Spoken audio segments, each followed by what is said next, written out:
Hello, everyone. Welcome to the Vault Excel. Happy weekend to the viewing audience. Thank you so much. Let's start off with my polls on my community channel. Thank you for joining me.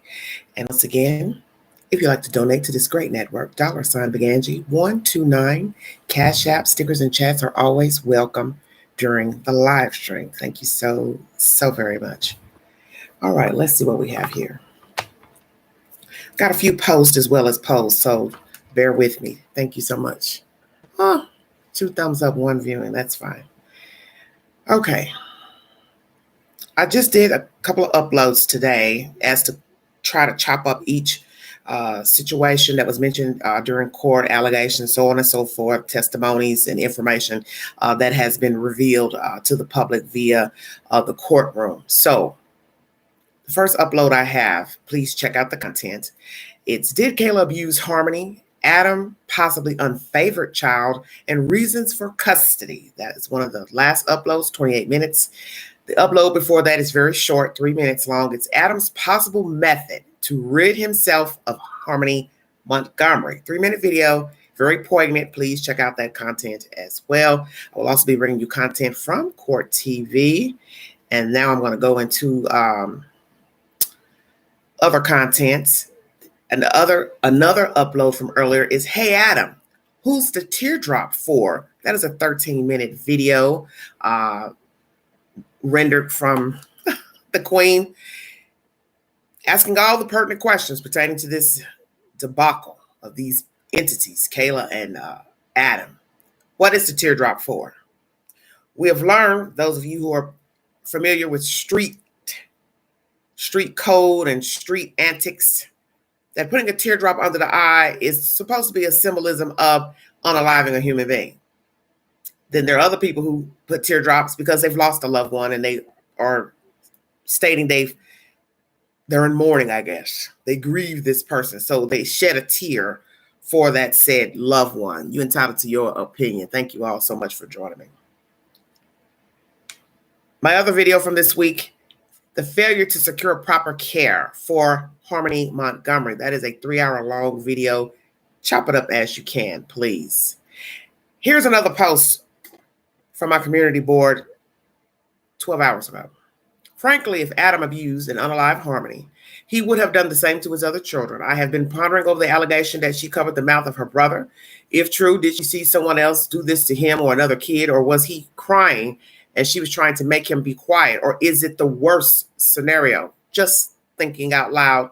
12 comments. Most of you believe the little girl covered the child's mouth because of the violence from the father, didn't want to get in trouble herself, didn't want the other children to get in trouble. We will never know because she's not here to tell us the truth. And everything he said, she said, and from the version of Adam and also Kayla. With all that has been revealed in court and by Kayla, do you think she abused Harmony too? 82% yes, 7% no, 11% not sure, 152 votes, 4 comments. I won't be reading those right now. Also, check out his original interview with detectives pertaining to the disappearance of his child. Law and Crime is the source. That's also on my community board. And I also have breaking news from the shooting of a deputy here in East Tennessee in Blount County. It sits right outside of Knoxville, Tennessee.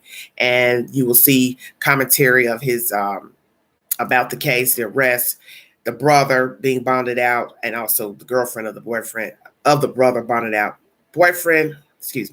Brother, his girlfriend, they were arrested as accessories after the fact. They have now bonded out, Very interesting story. Also, the release of that video of the body cameras worn by both officers, male and female. The male is deceased, shot by the suspect, Mr. DeHart. You can feel free to watch that if you like. Posting things pertaining to this case, Adam Montgomery's trial, the piping taken from the fit shelter that's on there. And this is the other post from 15 hours ago of the teardrop tattoo. I blew up the picture so you could get a visual. This is of Mr. Adam Montgomery. Who is that teardrop for? Someone else in the comment section said he allegedly unalived someone else. I don't have any information pertaining to that. My synopsis is it for the little girl? Because if he has not been arrested or charged with murder of someone else, then I can't say the teardrop is for that said person. I know in my spirit he did unalive his daughter, and I'm asking, is that teardrop for her? Thank you so much for joining me. All right, I think those are all the polls I have up. Let's get down to business, everybody. Let's backtrack the past week. Thank you for joining me.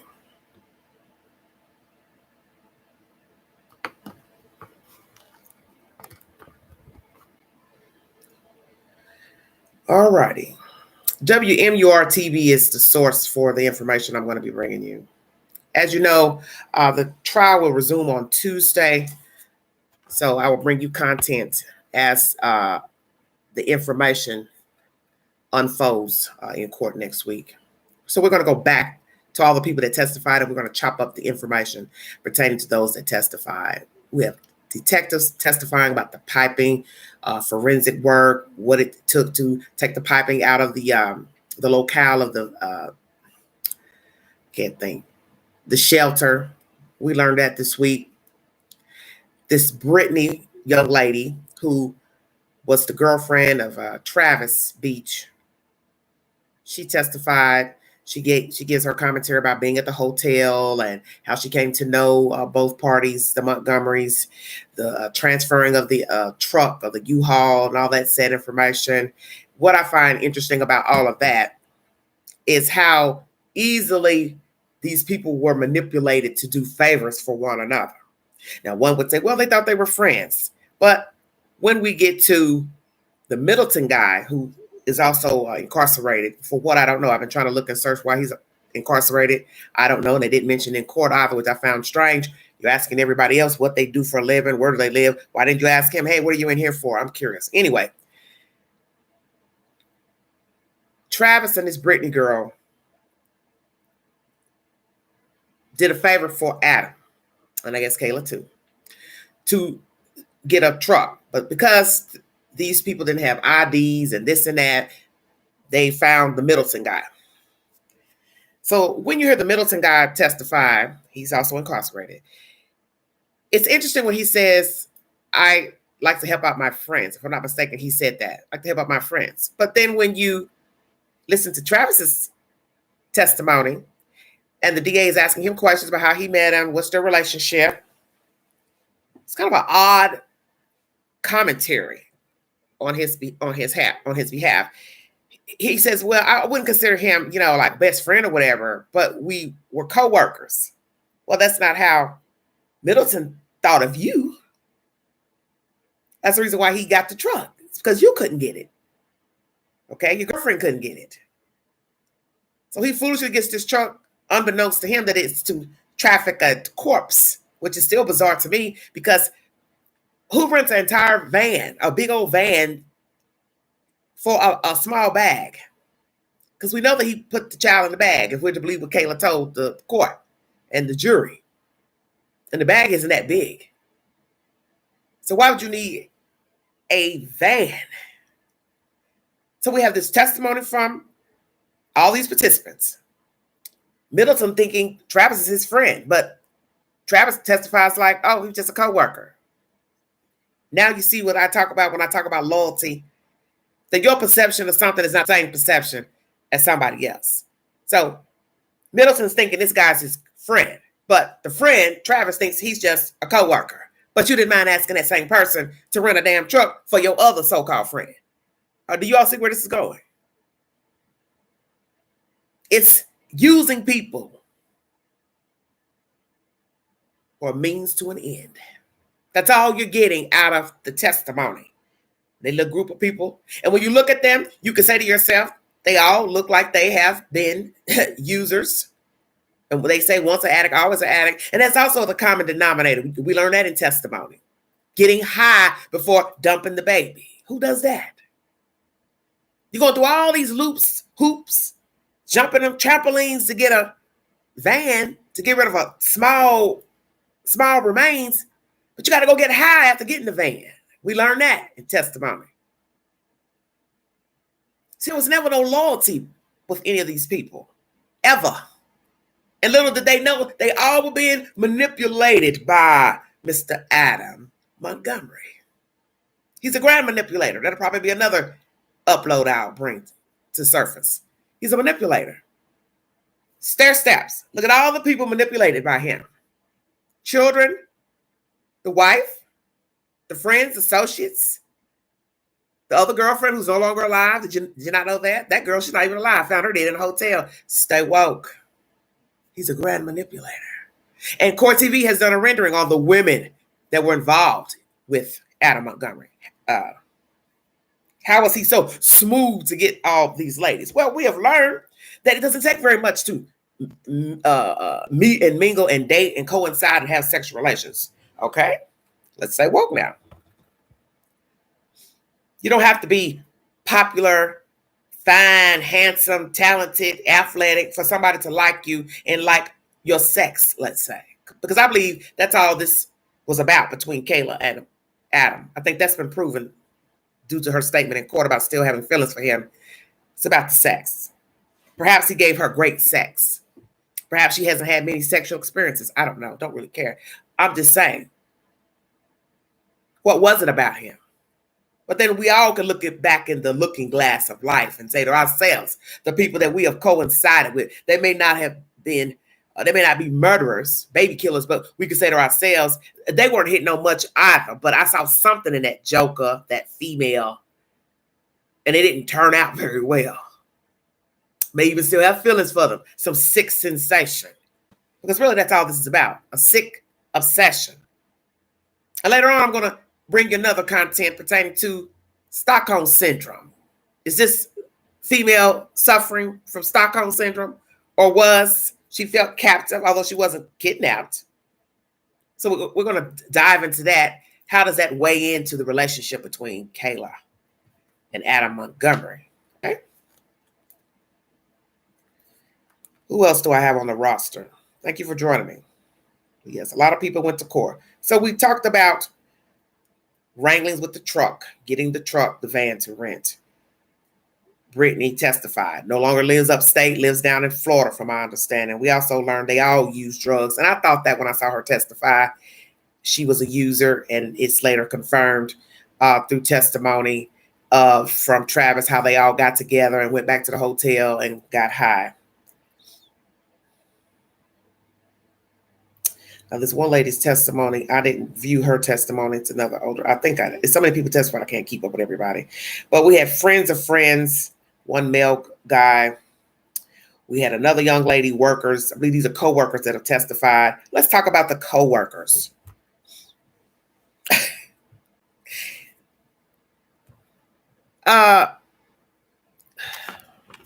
Excuse me, everybody. I'm trying to get situated. Help me understand how this thing was bringing a bag into work with a child inside of it. I'm assuming she was frozen from the house or cold from the house, because they said they kept her in the refrigerator at the apartment. How is it that you all weren't curious to why he was putting a canvas bag into a freezer at work? He worked at this pizza place. So I'm also curious to what was his job position? Because I want you to think about that for a minute. See, I always ask the questions that nobody ever asks sometimes. People like to just go on and on about so much of this and this and this, but they don't really go into the belly of the beast with the questions that are really macabre. And you have to chop it up because it's a part of the story, whether you like it or not. So I'm going to ask, what was his position at this pie company? Because I think some of you might want to figure that out. The people who owned the pie company, the managers, the people who ate there, bought products from there, stay woke. What was Adam's position? Because I want you to think about what I'm saying, because I think any of you who are smart, have finished 12th grade, you know where I'm going with this commentary.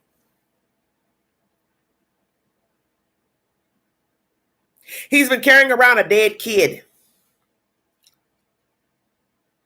and working in a place that serves food. Shut up, Queen. See, the act was macabre and disgusting and vile, punching her to death, okay? Now you're transporting her around and around and around and around all these different places. And sickly to a place where you work. You had your girlfriend, excuse me, your wife, stroll the remains. Stay woke. Stroll the remains to your job location with your other children in tow. Did you hear that?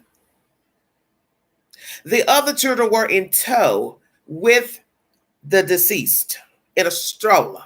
So I'm assuming it's one of those big strollers where you can put at least 2 to 3 children inside of the stroller.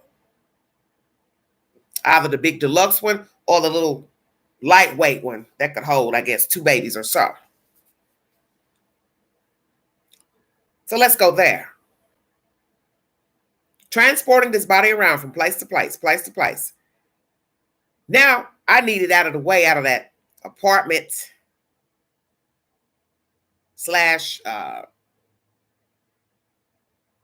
lost my place. The shelter. So I had to take notes. Yeah, from the shelter. Had to put it in a new bag, she said. So he put the baby in plastic bags into this canvas, took it out of the duffel bag. Okay? I'm a little slow right now. I can get my bearings. Transferring, smelling up the shelter. Maintenance man, I'm assuming, checked it, which that makes no sense to me either. All that's vague. You don't hear nothing about what was said from the people that ran the shelter to the maintenance man. Did he climb up, open a vent, see something, question them? All that's vague. Of all this talking they've done, I haven't heard anything on court TV or anywhere about what the shelter supervisors had to say about the maintenance man going up there. Nothing. Maybe we'll get commentary from them after the trial. Because it's a lot of things about this trial is vague. And that's why I don't really like watching trials, because they want to stick to the law, what you can ask, can't ask, how you can ask this. No, he said, she said, which makes no fucking sense when these lawyers start questioning people. Oh, yeah, you can't say this and that. Okay, well, you need to ask questions that make some sense, because I'm confused about the maintenance worker. Did he go in the vent or not? What did he say to them if he did? What did he say to the supervisors about that? Okay, all that's vague. It's also vague. He calls her from work, I guess, to bring him the body. So I'm trying to understand how we go from the odor to the shelter. He goes in the restroom of the shelter to reposition the baby. Well, where was the body then? Do you understand what I'm saying? Where was the body then? I'm confused. See, all that was vague in her storytelling. She was telling, look, this, but it still, to me, there was a gap in the part where he's went in the bathroom to reconfigure the child in another bag, got rid of the duffel bag. She don't know what he did with it, but it was gone. Okay, so what happened after the repositioning from the restroom? She jumps from that to, he called me, but he was just in the restroom reconfiguring the baby. So it's open-ended. So what happened? He put the baby in a bag, waited till they checked the room, then waited and came out the bathroom and with the baby in the bag, and then left the baby in the bag for another day or two in the shelter. Then he went to work the next day or that night. They didn't explain it like that. You left it open. And Queen don't like open scenarios, because I don't want to assume nothing. Just say. Now, she was pretty detailed in the information she gave about how the baby came to be unalive and all the way up to the van situation. But that's the one part that was left open, in my opinion, was when the maintenance worker came to check. I don't hear nothing about that, what he did, what he said. Was anything said to them by the people that's running the shelter? How was he bypassing the man with the baby in the bag for him to come in the room? See, none of that was mentioned. That's why I thought this is the most bizarre case of a child actually in plain sight, and nobody knew nothing. Make it make sense.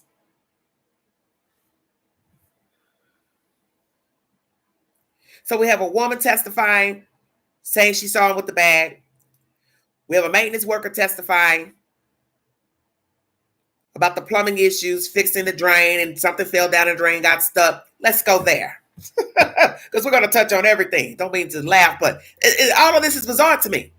So when this guy is checking everything in the apartment, light fixtures hanging, he thought somebody was watching him. Hello, maintenance guy. You didn't think that was strange? We also have somebody else that testifies to the same thing. That dizzy ass woman that didn't want to be seen on camera. Oh, I'm going to get to her last because I got some choice words for her. Who's spying on you, honey? You felt somebody was spying on you, Adam, because you killed the kid. And that was the purpose of you riding around on foot. You hear what I said? Riding around on foot like on a skateboard. You were wrangling with this dead kid because you didn't want to be caught. Or shall I say, you didn't want to get caught if her body was found and somebody could identify her. Stay woke. I got to hold on to her because I don't trust myself to dispose of her because somebody may find her. Then that means they'll know she's dead. But so long as I pretend I took her to the mother, it's just my word against hers. Because if they can arrest me, they can arrest the mama too. Stay woke. He knew what he was doing. But it was macabre, the action itself of transporting a dead kid around place to place. It's unheard of. Now, we've heard of people storing deceased people in attics, crawl spaces, burying them in the backyard, burying them in a wall, in another room, exposed. I brought you content pertaining to that happening here in Knoxville, Tennessee. But not carrying the person around. Because we already know you're not going to take a whole human.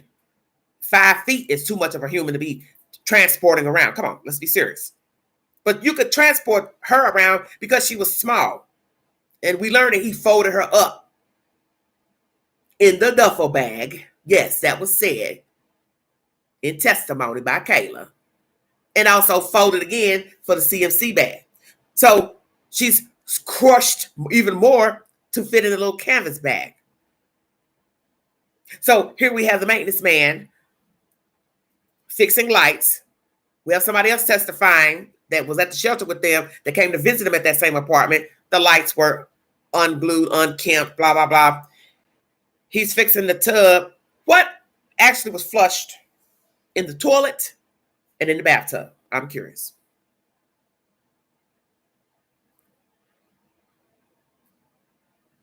Because we know if the refrigerator was removed from there, what did that refrigerator reveal? Because I don't believe I've heard anything about the refrigerator. What was found? Refrigerator. Somebody mentioned to me maybe a few specks of blood was found. Not sure. I haven't had that verified. But what was in the drains? In the bathroom? Because Kayla tells us he stayed in there for hours. Well, I guess at that first bathroom at the shelter. And then he was had to get her ready for the next drop. So what was in the drains at the apartment? I'm curious. Did he clog up the drain by trying to dispose of the child? Because that was his complaint, that the tub was backed up. And the guy said something about a piece of flap or something had fallen down in there. So one would wonder, is it because he was doing too much of something nefarious to remains, and that's how that tub got backed up? Very curious. Hello, everybody. Thank you so much. So now, who do we have next?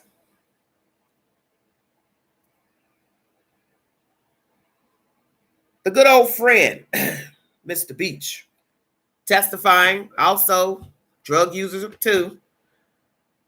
He tells you how he came to meet these people, A and K,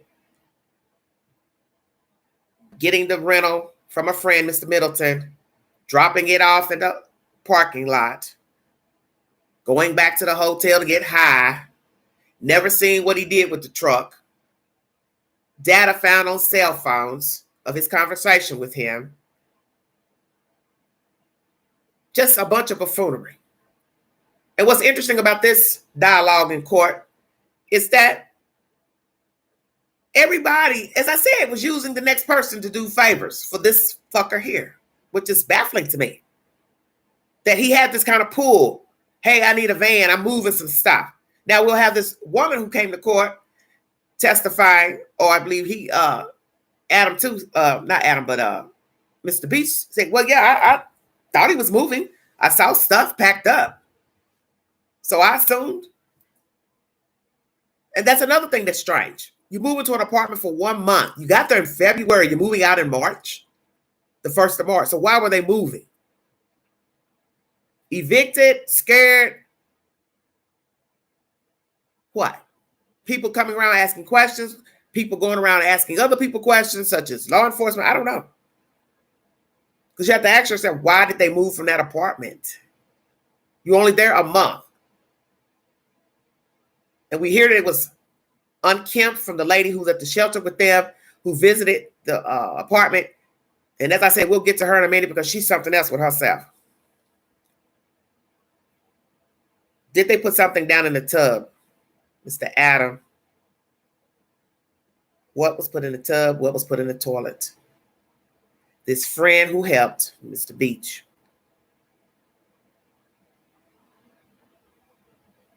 was used to rent a truck. He couldn't do it, so he found somebody else because he didn't have a driver's license.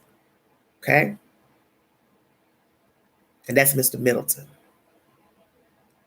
So all these entities got involved on behalf of this fool.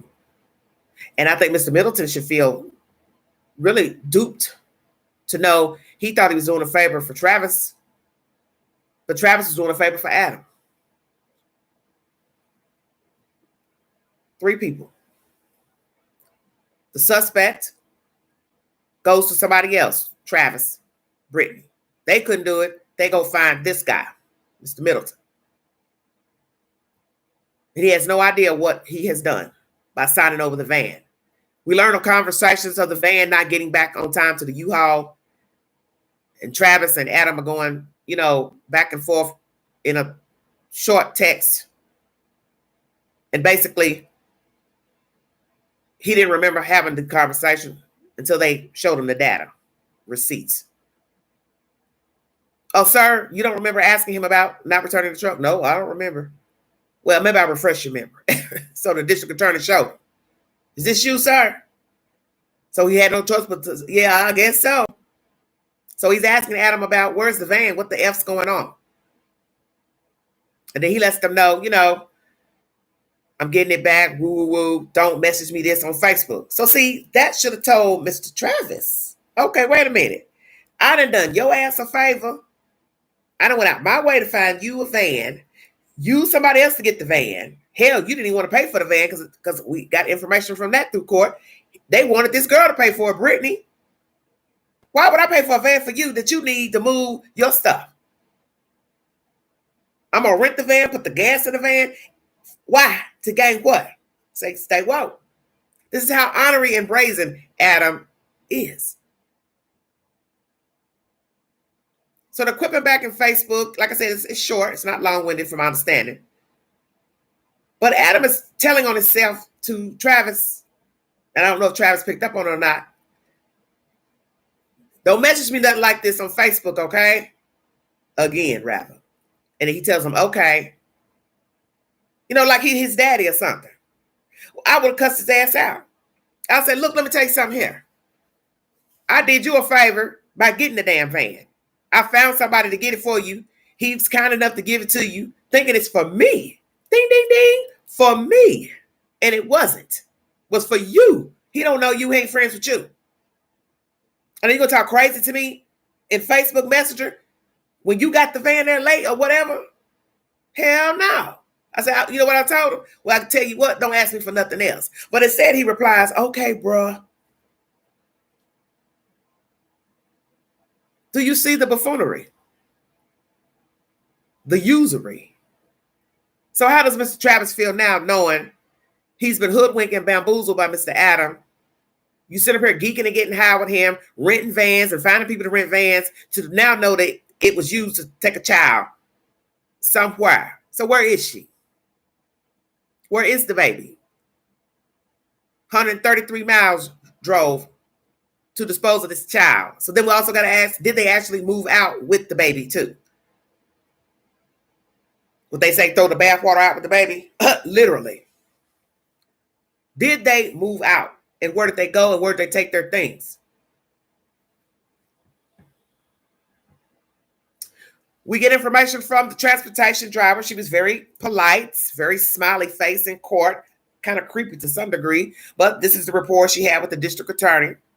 And she tells us about the behavior from Adam being violent, volatile, snatching a phone, so on and so forth. He finally calmed down, gave the phone back. But see, there's another thing I found strange. Why did these people not have a phone? They have children. They had children. How are you maneuvering in life and don't keep a phone? At least I would think most dope fiends today would keep a phone. And I know people who still get high on dope and they keep a cell phone. So this is bizarre to me. This is bizarre. You can get a free phone from the government. And you want me to believe just a few years ago they couldn't get a free phone? Two companies that I know of will give free phones to people who get any type of disability, Social Security, any type of state care. You wouldn't even have to pay for the bill. Unlimited talk and text. Help the queen understand. Both of you should have had two government phones. Of course, you can only get one government phone per household, but you understand what I'm saying. Easily, they could have used different addresses because they have moved around quite a bit. Hello, everybody in the chat. But, it's ridiculous. No phones and have children. Then we learned she got knocked up again after disposing of the girl child, Harmony. Imagine that. Another girl coming into the fold with these wicked people. So we have the transportation driver telling the court how she met them, taking them back and forth to the methadone clinic, so on and so forth. That's usually what she did. Took people to dialysis, basically transportation situations. So in this commentary, you learn, obviously, nobody had a phone.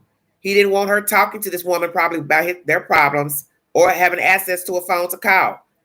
But see, this is where Kayla didn't think. Why would you wait till you get in a transportation van or car to use this lady's phone so he could see, because she's picking them both up and they're taking turns going in, doing doing the business or whatever.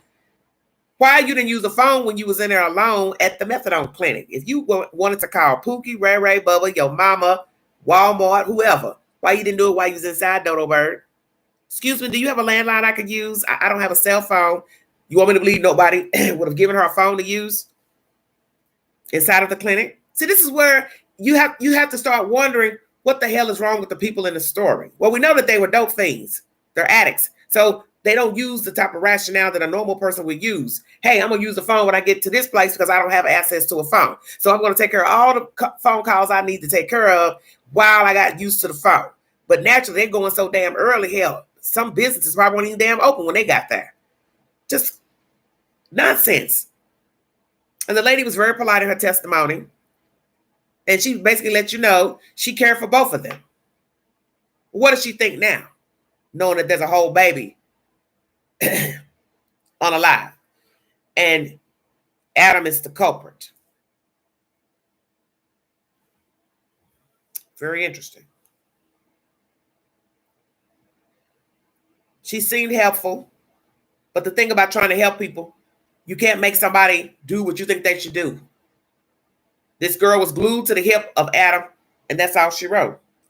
We also get a police officer testifying once again about the forensics and different things of the, the board coming out of the shelter wall, ceiling, so on and so forth. We also have another lady testify that talked to the defendant about his children. She's missing teeth in her mouth. I noticed that, and I thought, what in the hell is going on here? This was the blonde-haired lady with the glasses. Then we have the drug dealer. He gets a little bit sharp with the defense attorney for Mr. Adam. So we have discrepancies in his testimony. He tells us he didn't drive them to their car to get their things out, and that he would have used his car as a storage unit, and that they stayed only 2 days. But then we got conversations from Kayla. They were in the parking lot for weeks because he told them not to park back there, but they parked anyway, and they didn't let him know that they were back there. So what's the truth? They were back there for more than 1 week, 2 days, what?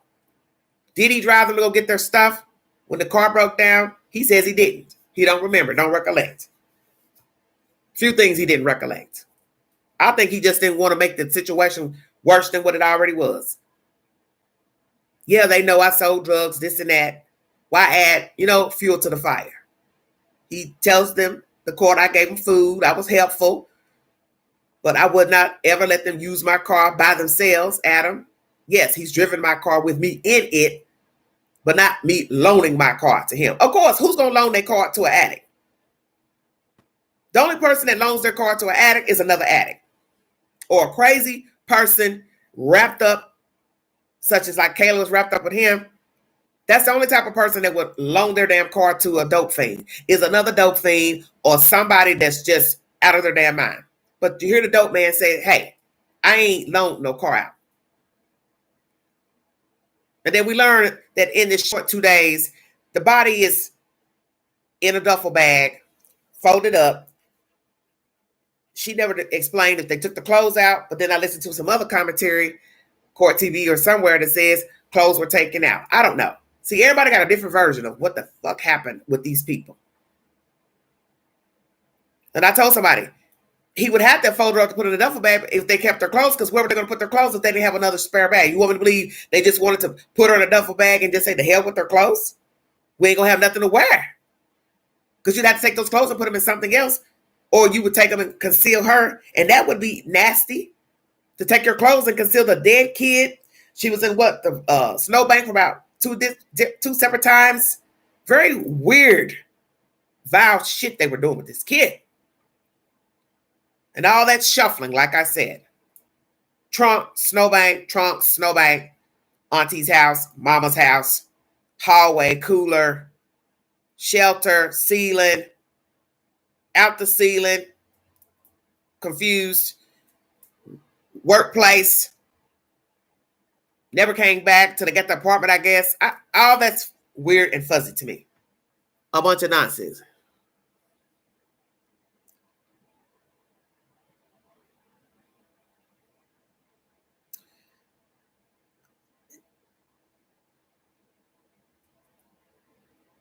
Trying to go through everybody. So we had a few more different people testifying. The mother-in-law testifying. She didn't see Harmony when they came to stay with her. Last time she saw her was Thanksgiving. The girl was quiet, reserved, didn't talk much. So was she just innately a shy child, or she was scared to talk around her father and Kayla Montgomery? So what you learn with all the people testifying in court this past week that know them or affiliated with them at that time is that nobody saw the girl child after Thanksgiving, let's say. From Thanksgiving of 19 on into the new year of 2020, not one person testified that they saw the child. And that's pivotal to this storyline. Too many people didn't see her. So what are the odds you can get these random strangers to testify to the court that they did not see the child after Thanksgiving of 2019 up into the new year and on until these people got arrested? No visual of her in 2020. Nobody telling you where she is, can be found, located, alive or deceased. Commentary from the wife that he did unalive the child in front of her, toted her around to different places for 3 months, and then took her somewhere in a van, but he didn't tell her because he didn't ever want her to have to be the one to tell the truth. But yet he was beating her in the meanwhile because he was afraid she was telling on him when she said she wasn't. But eventually she did once she got arrested because she wanted to save herself. And I do believe that's the only reason why Kayla Montgomery told on Adam, was to save herself. I also asked you about her being in court crying. Who was she crying for, herself or the child, the whole situation? Does she have remorse for watching him beat this kid. Hell, did she help beat the kid? Well, the other children beat. Because like I said, those children were getting ready to go in the same path as Harmony. For those of you who want to pretend that Kayla did this and did that, I'm going to tell you, like I told somebody, and I wasn't going to respond to this person's comment because I said I was going to stop responding to stupid shit. You don't know what the hell went on in the house with these people when they were raising these children. And if you can beat one and kill one, you can do it to another one. He was beating the mother, so now you want to say what? He wouldn't have beat the other two children? Why would they have been special? That's his MO, beating up people, stabbing people, shooting people. So what would be special about these other 2 to 3 children? They got to use the bathroom eventually. They had to learn to be potty trained. And naturally, they would have accidents because they're children. So as quick as he did that, what he did to Harmony, he would have done it to them. There was no love. There was no loyalty. Blind trust by this female towards him. But at some point, she should have woke up because it went on too long. We find out they were still canoodling in 2021. That's too long. Holding the secret of a dead kid. And that's why I wanted you to visualize all the places they went, and that baby's feet away from them, deceased and decaying, in duffel bags, plastic bags, canvas bags, coolers, so on and so forth, ceiling vents. How do you explain that if you want to say what Kayla did and did not do? You are with a dead baby. So you can say all you want. You believe she feared for her safety. Well, she had too many opportunities to leave him. That's on God. That ain't no myth. And just as quick as she checked in that shelter, she could have checked in there by herself with her children. Told them the situation. She fears for her safety.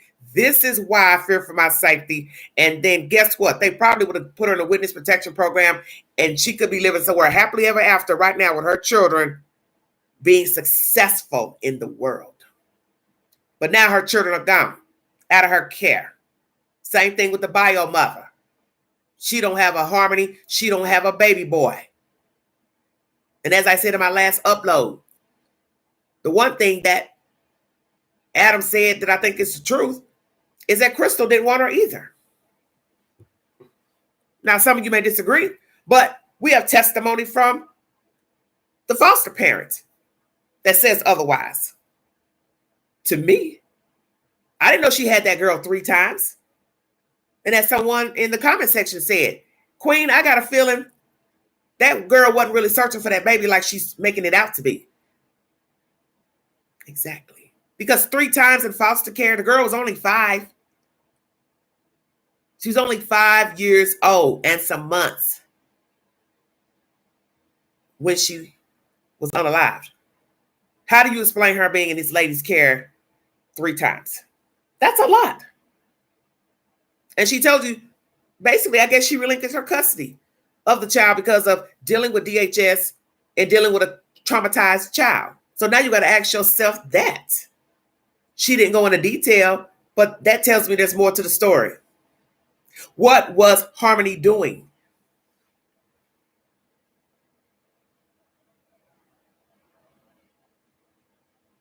So you have to ascertain everything, whether you want to or not. For all we know, Harmony was acting out. This is not to put blame on the child, but to show you that that's expected because she's going from house to house. And when you go from house to house, you're dealing with different attitudes, different dispositions. So you have to conform to every house. And the lady said it in a diplomatic way without going into details. She said DHS made it hard to co-parent with them, and also the child was traumatized. So now you have to ask yourself, what's the little girl acting out at different houses? And maybe she became too much to deal with, along with dealing with DHS, and the lady had her removed. So you see, when people start bragging about who wanted her and who cared for her, you don't really know what was going on at the house with those people either. I keep trying to tell people that. And some of you keep commenting about the baby boy that was adopted. Those parents wanted Harmony. What's your point? I'm just saying, what is your point? I don't put my stock in nobody.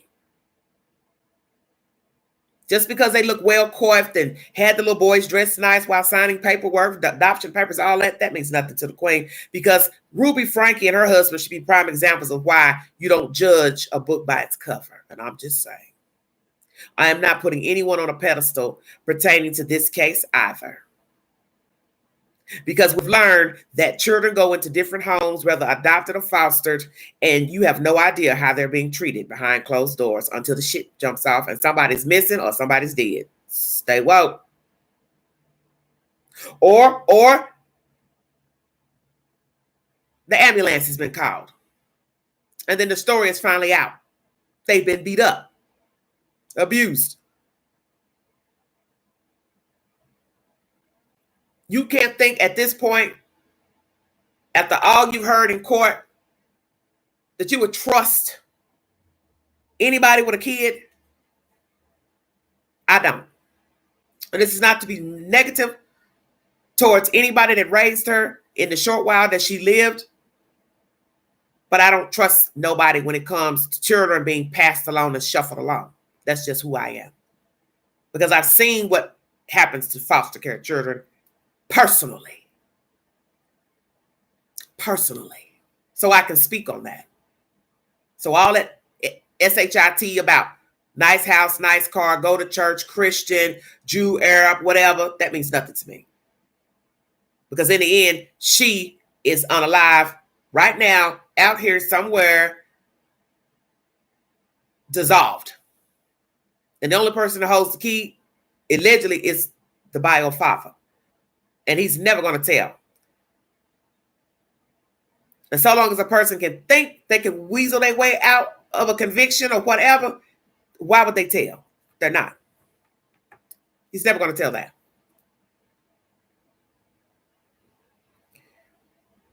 Now,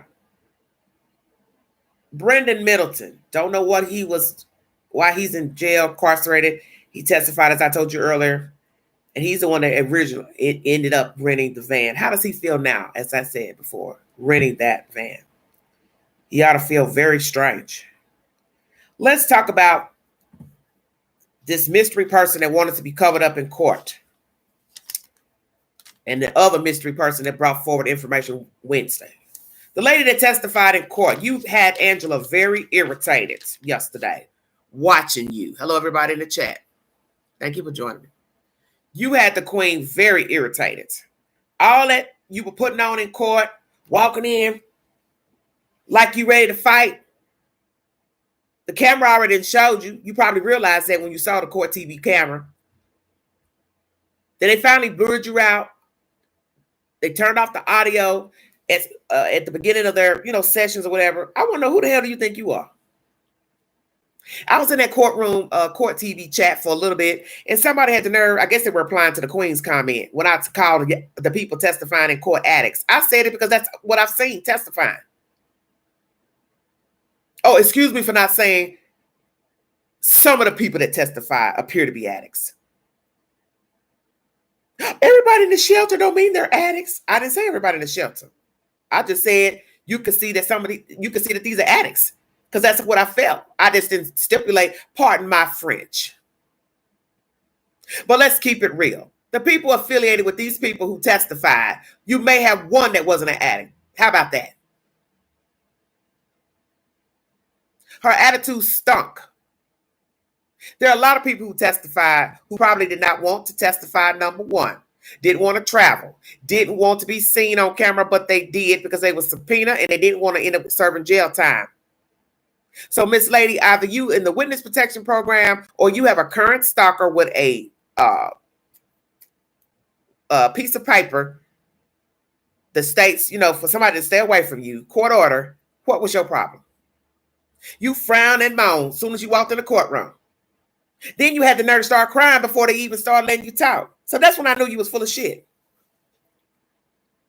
You want to talk about seeing her bruised up and all that? You went to see her at the apartment. The apartment was horrible. It had cockroaches. Everything was in disarray. There was What you say, holes in the walls, all that. Well, I guess he was punching the walls, probably taking somebody's head and ramming it in the damn wall. Probably Kayla's damn head. Because we know he likes punching people in the head. Shut up, Quay.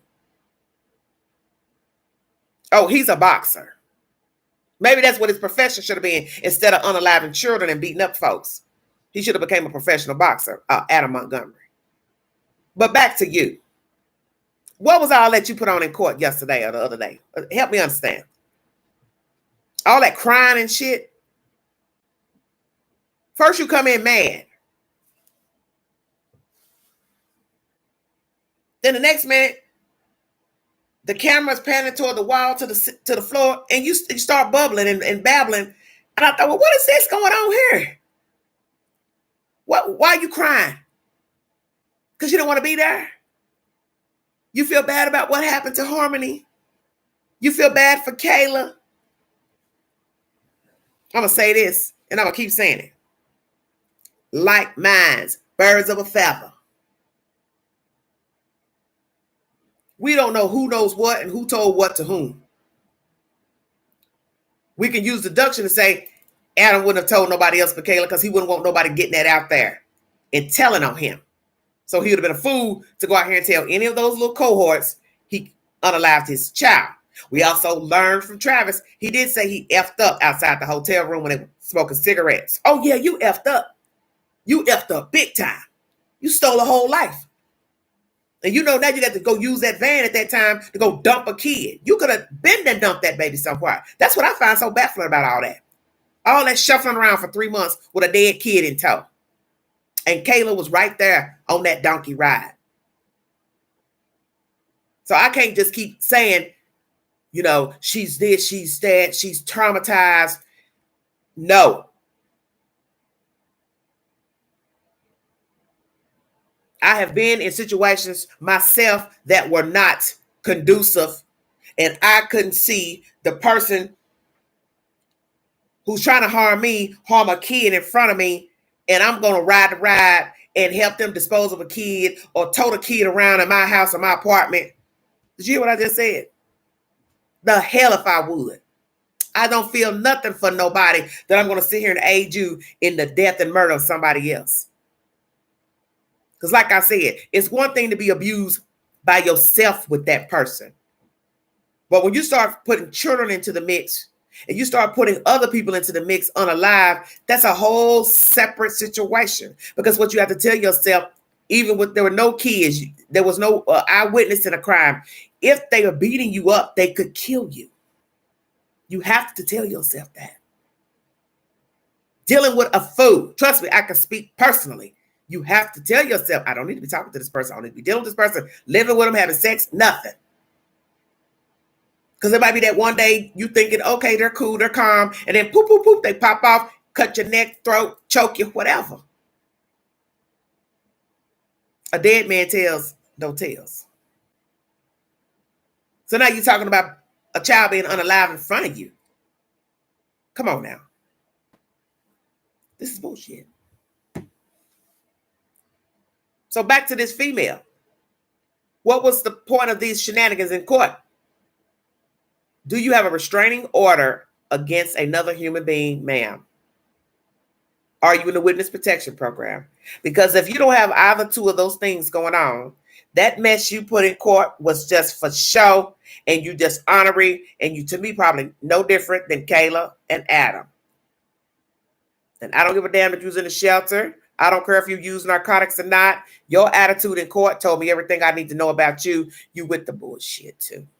You like to put on too. Because you don't go from huffing and puffing like the big bad wolf to starting to cry. They hadn't even, we didn't hear what they asked. Because they muffled the audio. Mystery person. Who is that? Who has brought forward information to the tip line? Are you serious? We are in court and they may wrap up the trial next week. And you want to now come forward with some information? Well, what do you have to say, whoever you are? What do you have to say when this information has been out there about the girl missing coming up 2 years and 2 months? Each parent has been arrested. Stepmother, father. And you wait the week of trial to contact law officials with a tip. So now we got to ask that. Is the tip about the findings of the girl child? You were there. You were told where she was dumped. Because that's the only relevance I can see at this point. You know where Harmony Montgomery is. Somebody told you, such as Adam, where she can be located or remains found. Where is she? Where did he drive to? Did he tell somebody else he unalived her and then told also where he put her? Has he done a little pillow talking? What does the dead girl know that he was dating, that was found dead in the hotel? Did he eventually tell her the truth? I also found it funny when they all came back down with Kayla and went into the Walmart to get rid of phones. That was bizarre. This girl's still pining for Adam, and she's walking around a Walmart with him and her in the store. Are you hearing this? Everybody in the story weak-minded. And look at the fate of the ex-girlfriend. 9 times out of 10, she probably overdosed in the hotel because I didn't hear that there were any foul play suspected. So, Kayla, this is what you would have to look forward to with your baby daddy. Dying in a hotel or in a car or somewhere. And it was interesting when they went to arrest him, he's sleeping in a car or hanging in a car with that girl who's now deceased. This goes to show you he didn't want nothing for himself. He picked this girl. She obviously didn't want nothing for herself. To be slumbering with a man in a fucking car in winter. Why? Or whatever season it was. Kayla, same thing with her children. Instead of her going to the shelter with just her children, she's taking this bum with her. And that's somebody I heard saying today, oh, I didn't know they let men go in shelters with the women. Yeah, I would find that odd too. I could see them having him on a different floor or a different part of the building, but not in the same room. And then we learned he's been beating her up because she had bruises on her. That's what this one girl comes in that met her in the shelter and then followed her over to her apartment to visit and saw the state of the apartment. She was getting beat up in the shelter. Why not? So nobody in the shelter noticed that she had bruises. See, this goes to show you there has been neglect all the way around pertaining to all the children, Harmony, and Adam and Kayla. Because if he was beating her in the shelter, why didn't anybody see her eyes bruised up, black eyes?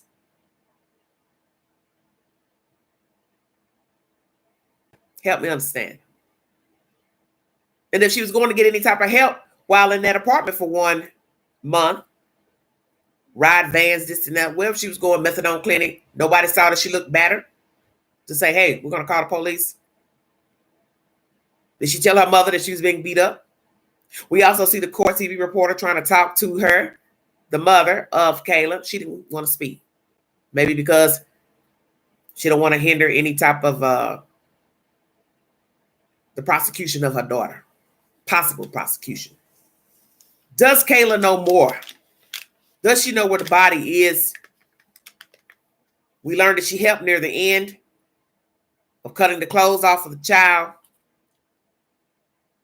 Did she also abuse the child? Please check out my last upload pertaining to her role. Did she abuse the child as well? Why did he get custody of the child? Did he have biasness against the child? Maybe he was mad at the mother, Crystal. She's a spitting image of Crystal. Realized he really didn't want the kid. Or he only took the kid in for monetary gain. What's the truth to why he went and got the girl and went to court? The fact that the judge let him get her. That's another question everybody's asking. How did it come to be that you didn't check references, work, paycheck stubs, other documents pertaining to abuse in the house, CPS visits, so on and so forth, drug testing, where they live, house visits? The judge didn't do none of that. Just let him walk in, take the child. Crystal had an appointment with another boy child in another state. I thought that was odd. What are the odds of having 2 court cases the same day in 2 different places, 2 different locales? Now make that make sense. And now, fast forward 2024, she don't have any of her children either. Kayla don't have her children and she's locked up. Crystal's free and don't have her children. You see, all this is about decision making, poor decision making. Nobody cared enough about themselves. So how can you care about a child? You can't even rear yourself in the world. So now I'm supposed to look at you and say, oh, yeah, you're going to do a good job as a mother or a father. They're addicts. They're codependent. 9 times out of 10, they come from trauma. And then they mesh and pick somebody who's also traumatized, violent, drug addict, alcoholics, whatever. They go hang with people who act the same, do the same shit. What good is going to come out of it? Nothing. That's why we're talking about a little girl unalive. Because nobody cared. And I got a feeling that when she's released from prison, she's going to walk right back into the belly of the beast because it's all that she knows. Codependency, drugs, bad boy image. She's addicted, literally. Addicted to sex, addicted to drugs, addicted to abuse.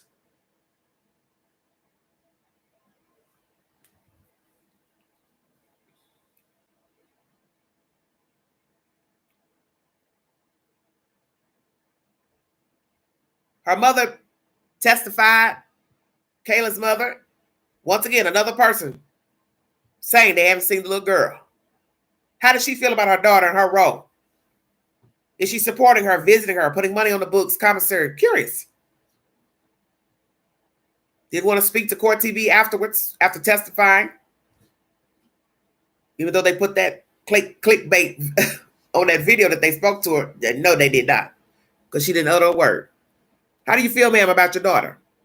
What do you have to say?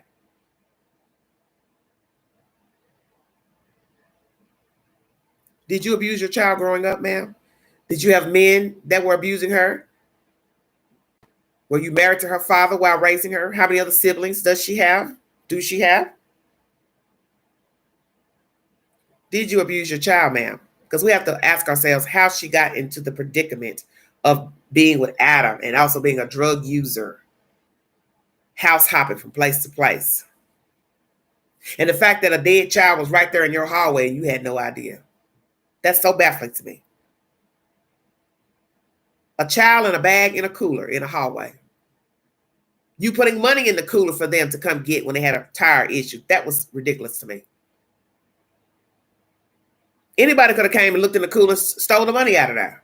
Let alone looked in there and seen a whole baby in there. The brazenness of it all. Trunks, snowbanks, under the aunt's house, then to the mom-in-law's house, in a hallway, in a cooler, stinking. Nobody smelled nothing. Shelter, nobody smells nothing. Oh, we now smell something. Still they ain't caught. Now she's at the pie company in a freezer, refrigerator. Are y'all hearing this? Back to the new apartment.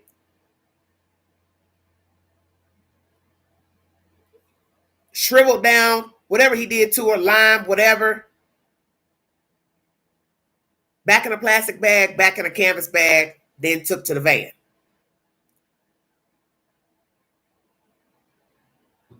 Make it make sense. That's why I believe part of her went down that tub. And the NutriBullet. Let's talk about that. You hear that mentioned in testimony. So I went up and took pictures.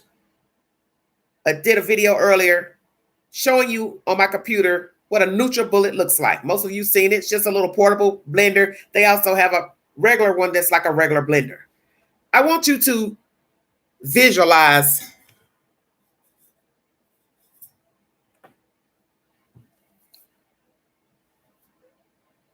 dismembering a child and putting her in a blender. Because the NutriBullet is too small. You'd be all day. Just like you really would be all day putting her in a blender. Because you would have to find a tool to dismember her and then put her in a blender. Are you hearing what I'm saying? How ridiculous this sounds. You've already unalived the child by punching her in the face and head. And the fact that you would go to Kayla and say, I think I should put her in a NutriBullet. Dismember her some type of way.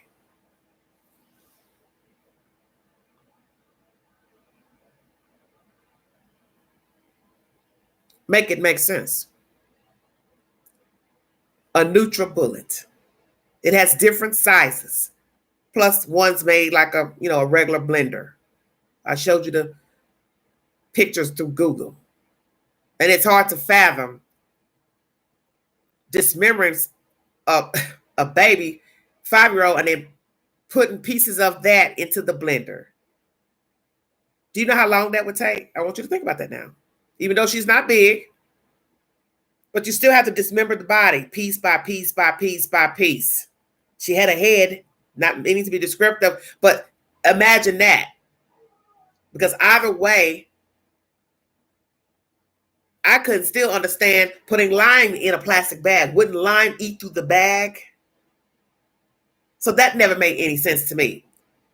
When Kayla tells us, oh, he got lime. Oh, yeah, that looks like the type of lime he bought. He might have bought maybe 2 bags to dissolve the kid. Okay, but wouldn't lime dissolve a plastic bag? I could see somebody taking the body and throwing it in the dirt or in the tub, then putting lime on top.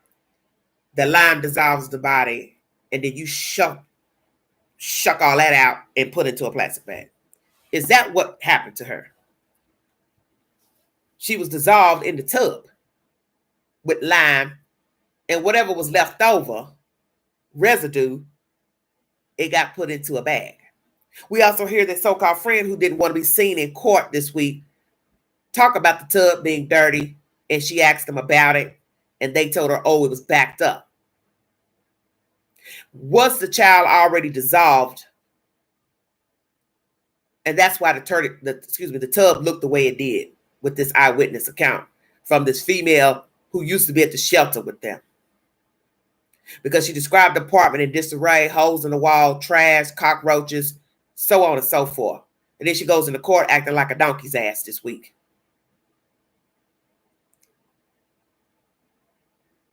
See, what I have to ask myself about all these people that came in contact with her being beat up, her telling whoever she got beat up. Imagine them finding out that he had the little girl right there all along. Would they also have held their tongue like Kayla? Brittany, Travis, the Middleton guy, this female here, hell, even her mother. No, I'm being serious. Because the one thing all of these people had in common, most of them, is that they all got high.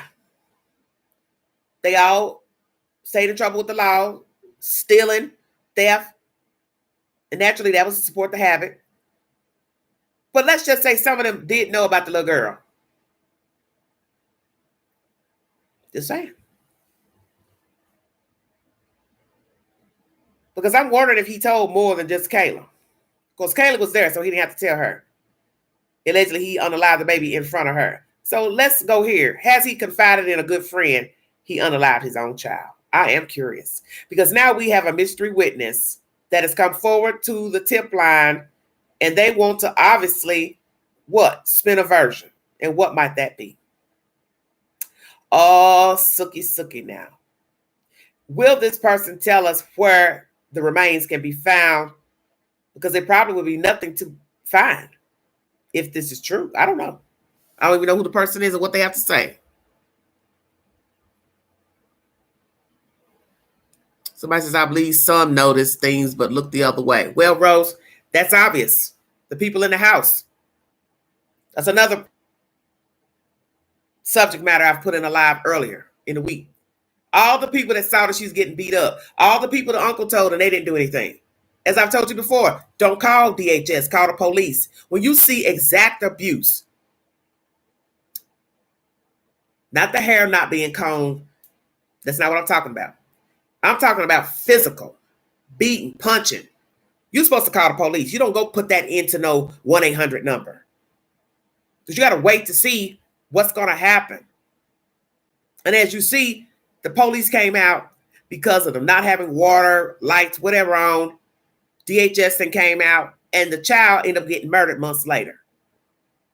And you see this with so many DHS cases of children being reported, abused, neglected, and then later they go missing or they're later found dead or severely injured because they slipped through the cracks. And when you listen to this guy testify in court, he was bland in talking about her. He had to keep checking his notes, which made no fucking sense to me. But let Adam tell it in interrogation with the cops. Oh, they were here every day bothering me about this baby. I don't want to talk about it. I don't want to talk about it. I need a lawyer. Who needs a lawyer for what? You ain't done nothing. Those cops knew when they talked to him, he did something with that kid. And they tried their best to talk diplomatically with him, but you were beating a dead horse. He's never cared because 9 times out of 10, he was mistreated as a child himself. That's where that numbness comes from. Childhood. More than likely, the woman that raised him, she didn't do a good job. Nobody did a good job. And I've been looking at a blonde-haired lady been sitting in the court, look like she ain't got no teeth in her mouth. Who is she? That she is for Team Montgomery. Adam. Probably his mother. That's either his mother or his aunt sitting in that courtroom. Because I've been seeing just a speck of few people in the court. Black man sitting in the back. Don't know what he was doing there. The blonde-haired lady, she's been there a few days. Who is she? And she's just talking her head off to some guy. And that's something I've noticed with the people. The blonde-haired lady with the glasses testifying, no teeth. The woman sitting in the gallery with the blonde hair and the ponytail, no teeth. Do you see what? It's a vicious circle. These are all street people. That's why I tell people, all you got to do is look at the people who testified. You know, not the cops, not the transportation driver, not the maintenance man. You know, I don't know what he's into. But anyway, look at the people who testified that were with them right before the disposal of the body. They're all street people, addicts. When I looked at Brittany, I said, don't judge. And then we later get information from Travis. Yep, we all were getting high before he took the van off into space. Showing you that's all they cared about was getting high. They done found somebody to get you the van, and the only thing you can think about doing is getting high before taking the little girl off. So where is she? Massachusetts, New Hampshire, where? They've got the van tracked in Boston, if I'm not mistaken, going over a bridge. So is the child disposed of in Massachusetts? 133 miles. It's a nice little travel. It's not around the corner.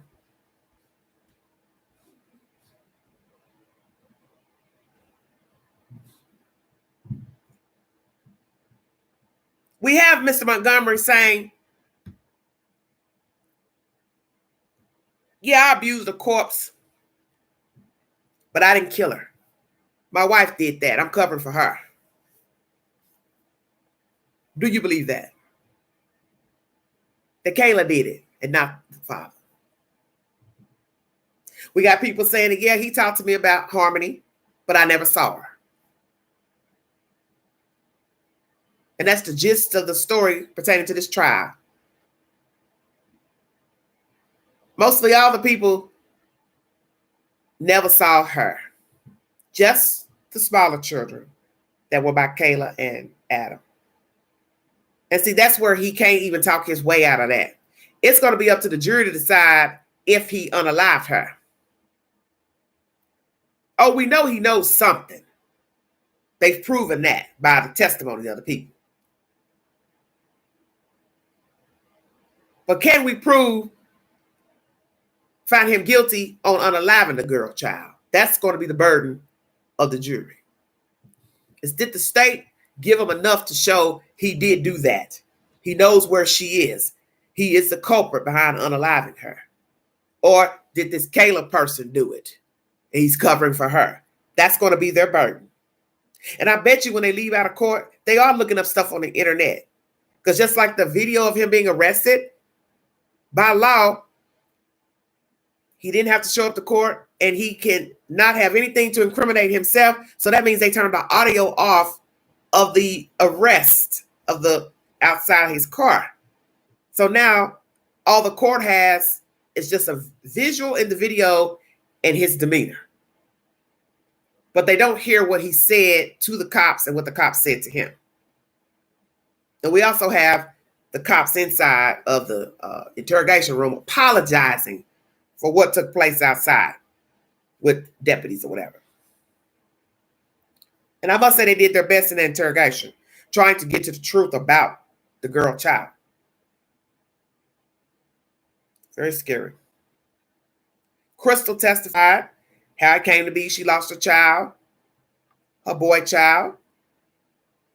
And we have to ask ourselves once again, why are you having another boy child when you didn't even keep Harmony and didn't ever get her back permanently? So that leads me to believe you had her back and forth, just like she went into that lady's foster home 3 times. So you weren't doing your due diligence either. And now your boy child's gone, adopted by a family. Why? See, this is what makes no sense about the story. The child didn't have a chance nowhere. The mother is a user, was a user, back and forth, back and forth. Child being placed here. Father over here in his own world getting high with Kayla and their kids. Don't you see? Everybody is eerily similar or the same. You're hoping for the best for the little girl and any other child in foster care. But this is what happens sometimes. The back and forth, replacement, abuse, then death. She won't be the first case. She won't be the last. And this is why I say with these cases, they're eerily similar to the last one. Because they get slipped through the cracks, these children with DHS. They keep getting shuffled back and forth to their mom and daddy, grandmama, all of that. They ain't doing no better job. Then they go back and get the kid again. They give the kid back up. And frankly, with Crystal, she does not deserve no 3, 4, 5 chances. When you got the child back, first time they returned the child, that was your chance to get it right. You can't think you can just shuffleboard a kid with DHS when you feel like it. And that's what I think of with Crystal. You gave the baby up 3 months. 3 months after giving birth. Get him back. Get her back. Still don't work out. Send her back. And expect her to be this back and forth with the Department of Human Services. That's cruel to a child to keep going back and forth with their parent. There ain't no 3 more times, 4 more times, because this is ignorant. Okay, ma'am, I gave your baby back. Now you need to work it out. Now you call us back to come get the kid back. And you think a 3rd time they're going to bring the kid back? Hell no. And then you had the audacity to get pregnant with another boy child that you don't have now. Both court dates, same day. Now we got Kayla. She's giving birth and carrying another kid after being abused and watching a child be unalive. Where is the logic? Most people have sense enough to say, I had one kid, I had a hard time, I didn't have help, mental issues, court issues, law, whatever they were going through. I ain't having no more kids till I get my shit together. That's the right thing to do. You don't keep having kids and then the state has to keep taking your children, or you place them with the state, grandmama, sister, brother, cousin, whomever. Then you go, poof, poof, you're knocked up again. Now we're hearing abuse about that child. You're giving that child up. When do you say to yourself, I'm tired of being a baby maker? I'm tired of giving my kids to the state. I'm tired of the state taking my kids. See, nobody in the story deserved to have Harmony Montgomery. Checkmate. That's my opinion. Nobody. Because look at the end result. No different than what's going on with the Wells West boys in California. Stay woke now. Everybody in the story either don't have a child in their possession or they are incarcerated for murder. Not a myth.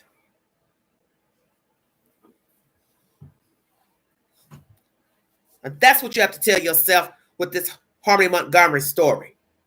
Nobody did the right thing because everybody was selfish and wanted to be chasing drugs. And the state does not owe you back and forth ping pong ball with your kid because the child wants to be with you, sadly, but you don't have what it takes to keep them, rear them. So it's a shuffleboard. And we already know the state at some point has to sever the rights. It's only right. This 2-year, 3-year itch of going back and forth with DHS, hell no. You don't deserve that.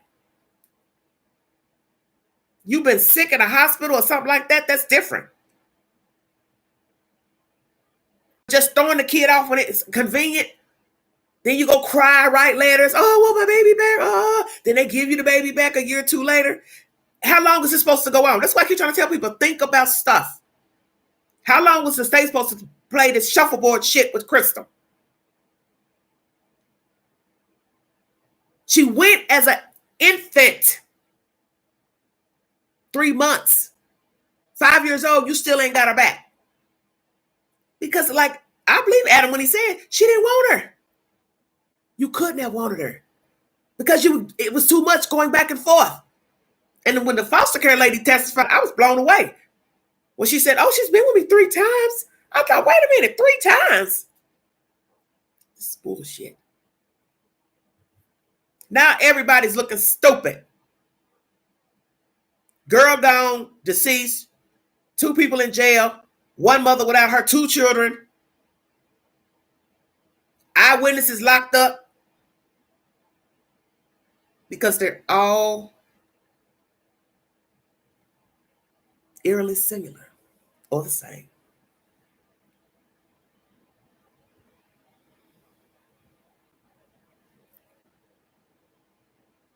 I noticed a picture of one of the ladies. That's the one that's deceased. The picture that Court TV put up, she doesn't even look like that thing that got out of the car with him that day he got arrested. I thought, who's this picture of? Pretty white lady. But that's not how she looked the day the police pulled over Adam and her in that car that he was sleeping in with her. You see how you can throw your life away by the company you keep? You shouldn't even want to be attracted to somebody that gets high on drugs. Once you find out they get high, you should say to yourself, nah, no thank you. I'm not interested. I can see 2 junkies wanting to be together, but not a person wanting to be with somebody that get high and they don't. What are you going to get from them? They can't offer you nothing. They can't do nothing for you because they're too busy getting high, want to get high, run the street all night. God knows what type of sex partners they slumbering with, same sex, all type of shit go on when people get high with drugs. And that's another thing some of you you ain't touched on. You don't know what Adam has been doing with other men. Because I got a weird feeling when that district attorney was talking to Travis, he had said something about the relationship. It's the way he said it was strange. Now I could be shooting, pushing that cart before the horse. But we know that men go down with men when they get high. A lot of men have turned tricks for the dope. Whether they were already bisexual or they turned bisexual. And that's the feeling I got when Travis was testifying. I said, something's off here. Because it's just the way the district attorney worded what type of relationship you all have. It's just the way he said it. Just, I don't know. It struck me strange. And then everybody's sleeping and effing each other. Ain't using no condoms. I won't doubt that somebody in that group is probably HIV positive. Did that ever occur to any of you? Because you don't know if they were shooting up heroin. And that's a very popular drug on the East Coast. It has been for 60, 70 years, or about 100 years, heroin. Nobody cared. Nobody cared. Let's see what else I got for you guys. Let's talk about this cliffhanger business. Court TV is the source. Thank you for joining me, everybody. Welcome to the Vault Excel.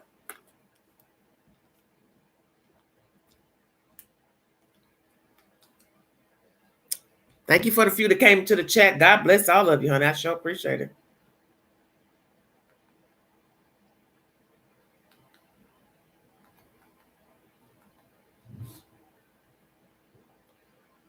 I'm trying to find my content.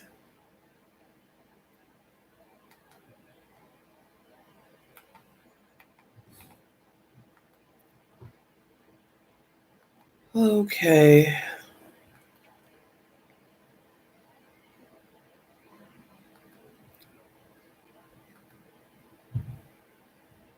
We still don't understand how in the world he got custody of this child. It's very strange.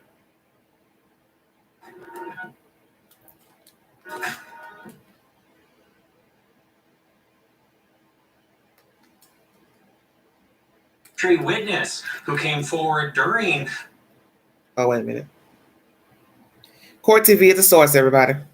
Former colleagues and friends of the defendant, Adam Montgomery. Court ended with police body cam that showed an encounter between the police and the defendant, Adam Montgomery. The state's case is set to resume on Tuesday after the Monday holiday. That's where we're going to start now. Joining us, we have Court TV crime and justice correspondent Matt Johnson. Matt, you've been there. You've been inside that courtroom. Week 2 ended with a cliffhanger. Tell us about that. Judge Ashley, Michael, nice to see you both. Yeah, so week 2, after more than dozens of witnesses take the stand, bit of a cliffhanger on this early Friday that the jury has let loose. Outside of their presence, the attorneys were arguing about a mystery witness who came forward during the course of this trial, called the tip line, spoke with police, did an interview with them. Here's what was said in court. We learned of this same individual Wednesday afternoon that Attorney Smith is speaking about, and within about 10 minutes of us getting the report, we immediately provided it over. We're also going to be looking at it, but I can tell you we've had no contact with this person. We'll certainly look at it.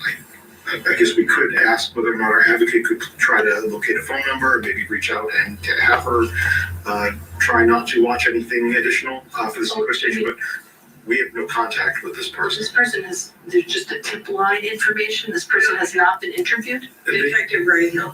They did. Apparently, they called the tip line. If I can just summarize briefly, apparently they called the tip line Tuesday after having watched the trial for several days. And in response to the tip line, Manchester police said, okay, and sent a detective over to interview, or excuse me, I believe she came into this station to be interviewed, provided a statement that was audio and video recorded. The detective wrote that up and forwarded it to us about 3 hours later, along with a copy of the video of the interview. At the end of the day, it's still unclear whether or not the state is going to call this mystery witness. The defense pointing out the rule of sequestration could be a problem with this particular person. And then they also brought up the fact that they may want to call Kayla Montgomery's attorney to the stand after Kayla was informed by her attorney that they're pointing the finger at her during their opening statements. All right, now, we know that Adam didn't show up in court today, all right? But they did see him, but on body cam. It was interesting the way it all played out. Tell us about that testimony and what this jury was able to see. Right, this is one of the first times that the jury has seen him moving around other than them holding up one of his mugshots for witnesses to identify him, because there has been an empty chair for the past 8 days of this trial so far. So today, there was an officer on the stand with Manchester Police Department, Craig Stanzel, and he played, behind him, the state played the interaction that he had with Adam Montgomery about 1.5 years, 2 years after Harmony went missing. Here's what he said on the stand. You're not in trouble. Nobody said you were your daughter. So I want to take that serious. It's not like that. Like 2 months, just like everybody else. So you just need to find out what she is. It's calm. You're not in any trouble right now that I know of. Okay. With no warrants. Okay. So where's your daughter so we can check on her to be sure that she's okay? But that's not what I'm just asking where she is. I have nothing to say. So you don't care if your daughter's okay? I do. I have nothing to say. And that key witness, again, for the state, this was an officer that had that encounter with Adam Montgomery. So the jury, in the jury box, paying close attention to the video, but it was completely silent. They didn't hear what you're able to hear at home, that interaction when he didn't want to answer questions about his daughter. Michael, Ashley?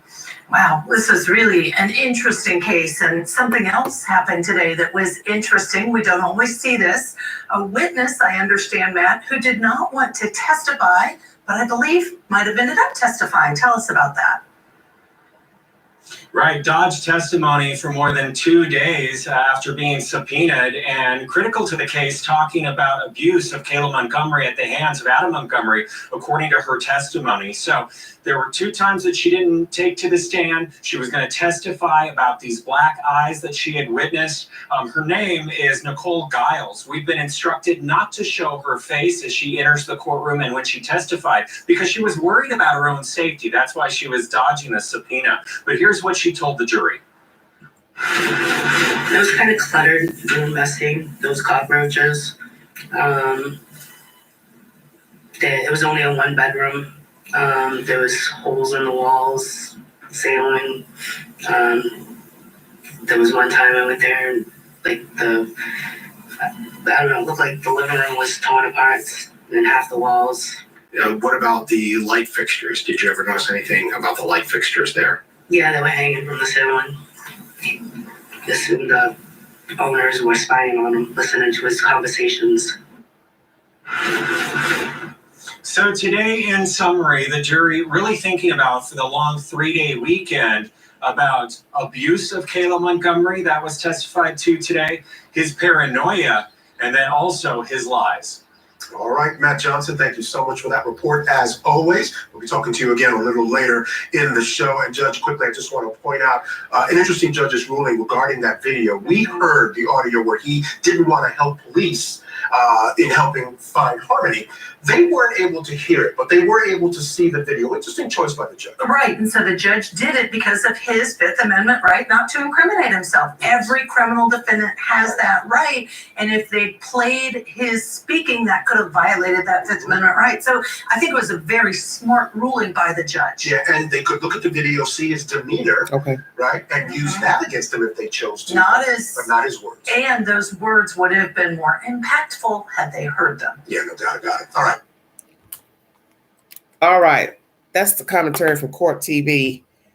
Secret witness bringing forth information to the tip line. Don't know if that person's going to testify or not. And the other lady that was in court that testified, she didn't want to testify. Why not? She fears for her safety. As I said before, fear for your safety for what? If you're not in the witness protection program or you don't have a protection order against somebody stalking you, what is the big deal? Maybe perhaps she's still living that kind of life like what they're living. She's still maybe she's in the street, running the street, doing street things, using drugs. So she don't want to be labeled a snitch. How about that? Because there are people who still think like that. Okay. I don't want nobody knowing I testified and told on nobody and I said this. Well, those other people who testified, maybe they didn't want to be in court. Maybe they don't want to be labeled a snitch either. But they were subpoenaed. They testified. It is what it is. So I want to know why this female feels like she didn't need to be in court. Oh, thank you, Salem. Thank you so much. Oh, thank you, honey. Thank you, sweetheart. Thank you so much. What is the deal? Why does she not want to testify? She feared for her safety. Why would you be fearing for your safety? You don't want to be fearing for your safety unless you in cahoots with the Montgomerys. You still hanging around with their family members, friends, associates. That's the only thing I could see. Because if you can't bring proof, like I said, that you're in a witness protection program from being involved in a crime, eyewitness to a crime, or being stalked, order protection against another human being, why would you be fearing for your safety? Kayla's locked up. He's locked up. He's locked up right now on a 30-year gun charges, plus whatever's going to happen in this trial. So who are you afraid of? Bullshit. That's what I say. Because you started bubbling in there and crying and stuff, babbling on and on before we could even hear what the hell was going on. So what did you start crying for? See, all this is nonsense. Let me read some of my questions I have. And I have 3 live videos in the queue uploaded because I had to chop up each subject matter. Okay. All right. So is that a yes or no, Salem? What are you saying? Put my glasses back on. Check out my other 3 uploads because I'm trying to bring you a video per testimony, situation, circumstances. The teardrop under his eye, is that for Harmony Montgomery? Carrying her around, how nobody noticed that there was a dead child in tow with he and Kayla. Did Kayla abuse Harmony Montgomery? 3 times the child was in foster care. Very strange. Did the mother, Crystal, really want her child back? Why did he seek custody of the child, Adam Montgomery? Is he in solitary confinement or in general population?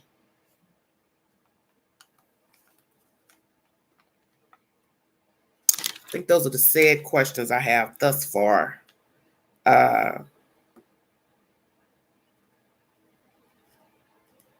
The next upload I'm going to make will probably be a private video about carrying her around. Because, let's see, I got 1 hour and 35 minutes. I guess I could discuss that. Make it make sense that nobody knew that this child was in view of them, feet away from them. You talk about a shelter, don't know how big the building is, how many people it houses, how many apartments are on the floor. The fact that they let a man stay in a room with a woman and he was obviously abusing her in that shelter, I won't doubt that he was not, that he was. I think he was. Why do you let a man stay in a room, number one? How's it that you didn't know that something nefarious was going on in there? Explain to me how the fuck you didn't know there was something dead in that shelter. We learned it also they opened up the pipes and the drains for statistical reasons to get evidence. I have not learned what was found because there's so many hours to watch, testimony. Did they find something in the drains at the shelter, in the pipes? Okay? Because they were taken to a facility to be drained, filtered, so on and so forth. We have a detective discussing that at trial. But how did Adam bypass the maintenance man with the body? Because we learned he took it in the bathroom. Okay, so what was he doing, the maintenance man? Did he make contact with them in the room? Did he go check the room? Did he go in the vents? What did he see? If he went in there and checked, he would have seen stains up there. He would have smelled death. And it seemed like to me, he would have went back and told the superiors, I smell death in this room. Something's in this room. And either these people put something in the room or the people that were living here before put something up there. Say, whoa. And of course, they could always use that excuse. Oh, we didn't know anything, blah, blah, blah. Authorities should have been called in right there. See, too many opportunities. Taking the bag to the job, Adam. Now we got people testifying, oh yeah, I saw the bag, don't know what was in it, blah, blah, blah. That should have been suspicious. Somebody should have went to him then. Hey, why do you have this bag in the freezer? For what? What's in it? And I would have told somebody, I need you to open the bag. Because it shouldn't be here in where the food is. So that's suspicious to me. Sir, open the bag. Trial number 2. Now, at the apartment complex, that's a whole different subject. Because if nobody is smelling a dead body in the building, then there was nothing for anybody to be suspicious of. But you have to ask yourself why they left out. And maybe people heard them hollering, screaming, fussing, cussing. That's why they moved. And he was already paranoid from killing the kid, paranoid from being on drugs, thought something was in the light fixture. He's taking stuff down. We have 2 people to testify that they did notice light fixtures undone. Still, baby right there. Relatives scattered about. Everybody's out of the house. Everybody's going a separate way. He ain't speaking to this person, that person, the brother. Why not? Possibly birds of a feather. Because why? The grandmother couldn't afford to pay for a house. I've been asking that question. All these people living in a house. We hear that Kayla, Adam, Harmony, the other 2, there's 5. A brother 6. His girlfriend 7. The grandmother 8. The uncle 9. And that's not including any children they would have had. And then in the end, they're the last 2 left in a house, kicked out by the sheriff Thanksgiving time. No water, no this, no that. Trashed house, trash debris. You heard her talking about setting up the room, Mickey Mouse. Did the girl have her own room? Because with all the people you've named, how did the woman have her own room? We've seen the picture of the house. It doesn't look that big unless it's added on in the back. I don't know. Too strange for me. But too many people had to see and hear the abuse of the girl child in that house. So it should have been one person waiting to make the call. And Adam says the uncle didn't leave until spring, but the DHS people didn't show up until July. So if that's true, then the uncle waited months before calling in on his own nephew. Stay woke. What does her mother know, Kayla's mother, about the abuse against her? And as she tried to say in court, she suspected that all this wrangling was about the little girl. You know, naturally, when the police start coming around and wanting the cooler, she suspected it had something to do with the little girl, but she couldn't say it in court because, you know, everything's about the wording. Still can't make me understand why the people running the shelter did not suspect foul play in their room. Make me understand. Will we hear from those people later on? The conversations they had with Adam and Kayla about the smell and the room and the maintenance worker. Will we hear from them? I want to hear. Putting the child in the freezer where you live, where you eat food. We're going from place to place to place with a baby.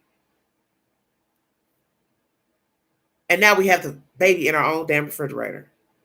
In my mind, I told myself, no, tell me they didn't go buy a deep freezer and then put her in a deep freezer. Because they could have bought a cheap freezer from the pawn shop somewhere and stored the baby in a deep freezer. Or you could have done like most killers. You take the child and dump the child somewhere outside. They've had ample enough time to dispose of this child's body. This is what I don't understand about Adam and Kayla. You had ample enough time to dump her body when you first went to stay with the mother-in-law, Adam. You could have took her out and rode a B train, C train somewhere and took her and dumped her and nobody would have known nothing.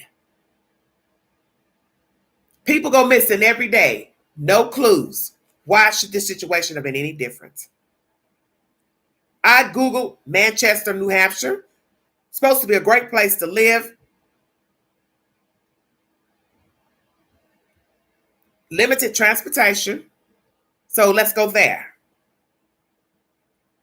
If you didn't have buses or trains running around, or buses, let's say, no commuter trains, maybe the big boy train to kind of go from like New York to such and such. Why didn't you decide to go get on one of those big trains? Amtrak or something. You know how to get high. You know how to steal. So all this shuffling you all been doing for years, stealing stuff, selling telephones for whatever reason. Why didn't you say to yourself, well, I'm going to go pay for me a round trip ticket on a train somewhere nearby. I mean, it's just an hour away. And take this baby and dump her and then get back on that train and come back home. That's all you had to do. You could have took a train or a bus anywhere. You could have Googled somewhere that had a lake of water or something that you could walk close by from getting off a train or bus, dump the child, and come on back. You must be the weirdest murderer I've ever heard of. Toting a dead body around. And we've heard of people leaving their relatives and loved ones, alleged loved ones in the house with them, deceased, but never carrying them around. Now, a few weeks ago, there was a man that was in Walmart who did have a person's arm or leg in his wheelchair, which was very strange. Here's the poll. Does mystery person know where Harmony is? 41% yes, 23% no, 36% not sure. All right, I'm going to end that poll. Thank you so much for taking it. What'd somebody say? What? Again, this is extremely crazy. Yes, it is. I thought he took the baby to work and put her in the freezer. Well, he did, sweetheart. But what I'm saying, all the time they're spending trying to keep the baby from popping back up. That's the reason why he's carrying the baby around. Because he knows if he dispose of her, she could be found if she's not disposed of properly. That's the only reason to keep her with him. But look at what you were doing. You still were risking getting caught with her. So why not find a place that's secluded to dump her in water or something like that? Because one expert says, I believe that's where she is in water. Well, he could have been threw her away. You're on the East Coast, for God's sake, surrounded by water. You could have took a bus or train anywhere and dumped the baby, carried you a bag of lye with you, go to some secluded place, poured a lye over her,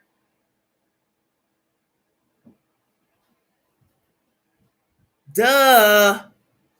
Pour the lye over the bags you're carrying, dissolve everything with the body, and jump back on a plane, train, bus, keep it moving. Who rents a van to carry a small bag in? You could have rented a small car for one-day travel to dispose of the child. This is why I said these people are ignorant as hell, because it's one thing to be abusing people and children. Then you are unaliving a child in front of eyewitnesses, hoping the mother never speaks about it. And then you are carrying the baby around with you. It makes no sense to me. We have somebody who would like to give their commentary pertaining to the information at hand. One moment, please. Thank you for joining me. Welcome to the Vault Excel. Like, share, subscribe. Drop your comments below this video once it has been uploaded to the YouTube queue. Check my community page for said posts and breaking news and updates. Thank you for your time. One moment, please.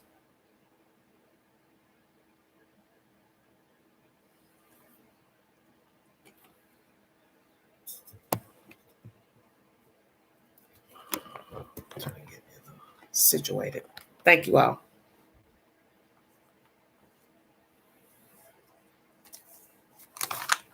Where is Harmony Montgomery? New Hampshire or Massachusetts? And who is our mystery witness that has brought forward information to the tip line? What is the truth? Hello? I can't hear you. Hello? Yeah. Well, Can you hear me? a little bit. Okay, hold on. Can you hear me now, okay? I guess. I'm sorry. Okay, let's go. Where is Harmony Montgomery, ma'am? New Hampshire, Massachusetts. I think probably Massachusetts. Okay. Possibly. Because, But if he was smart, he'd do that, but... well, they said they've got the van. The van is seen in crossing a bridge in Boston or leaving Boston or something. I don't understand why he carried around that long anyway. So what? I don't understand why he carried the baby around that long. Because he didn't want the baby to be found. You know, Yeah, people dump bodies, but that don't mean the body's going to stay in that place. Right? Oh, shit. Yeah, that's true. I don't think he trusted himself to dispose of her properly. That's why he didn't. That's why he carried her around.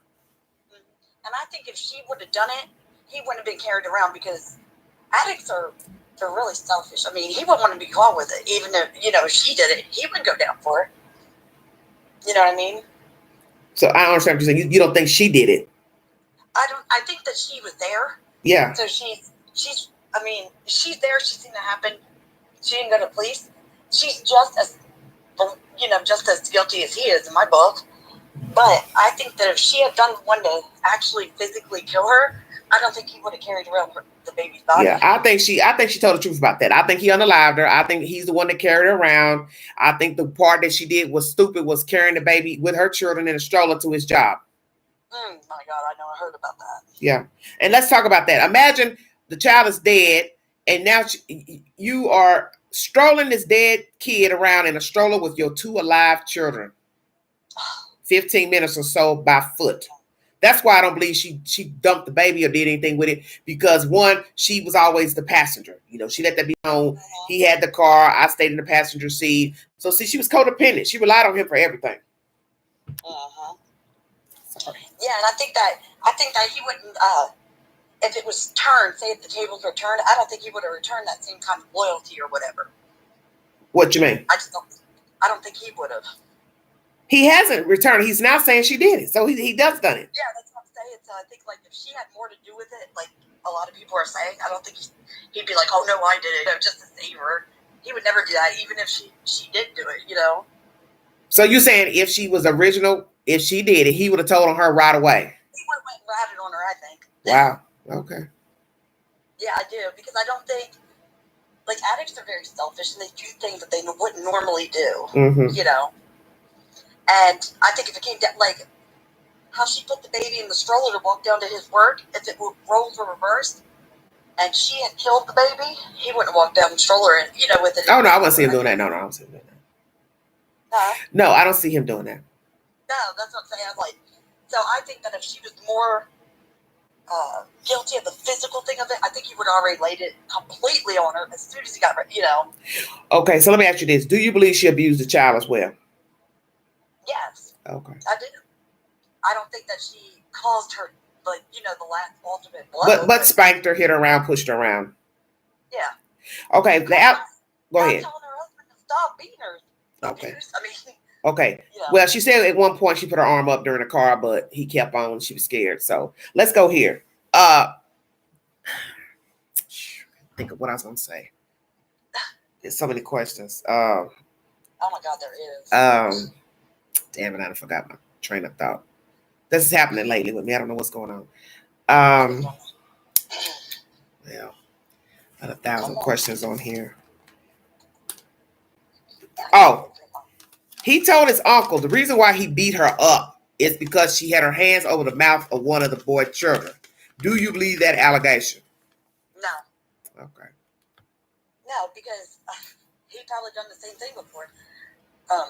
He would have ultimately ended up killing the boys too. Oh yeah, of course, because they got to use the bathroom too. So you're sleeping in a car, so you still got to get up and change the diapers, take the diapers somewhere, and dispose of them. So. Depending on how long you're going to stay in this car, your children are still growing and eating and sleeping and slumbering in a car. They got a pee boo-boo. Mm-hmm. So I still believe, yes, their fate could have been the same, whether living in a car or down the road, in a house, wherever.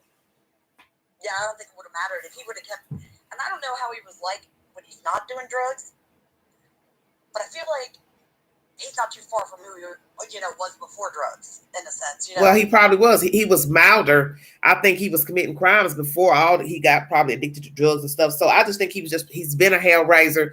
And the next thing you know, you're now addict. So that's just something toppled on to what you was already doing before you even got probably maybe wrapped up into drugs. And we know drugs usually pushes people down the road of, breaking the law, stealing, so on and so forth. Oh, yeah.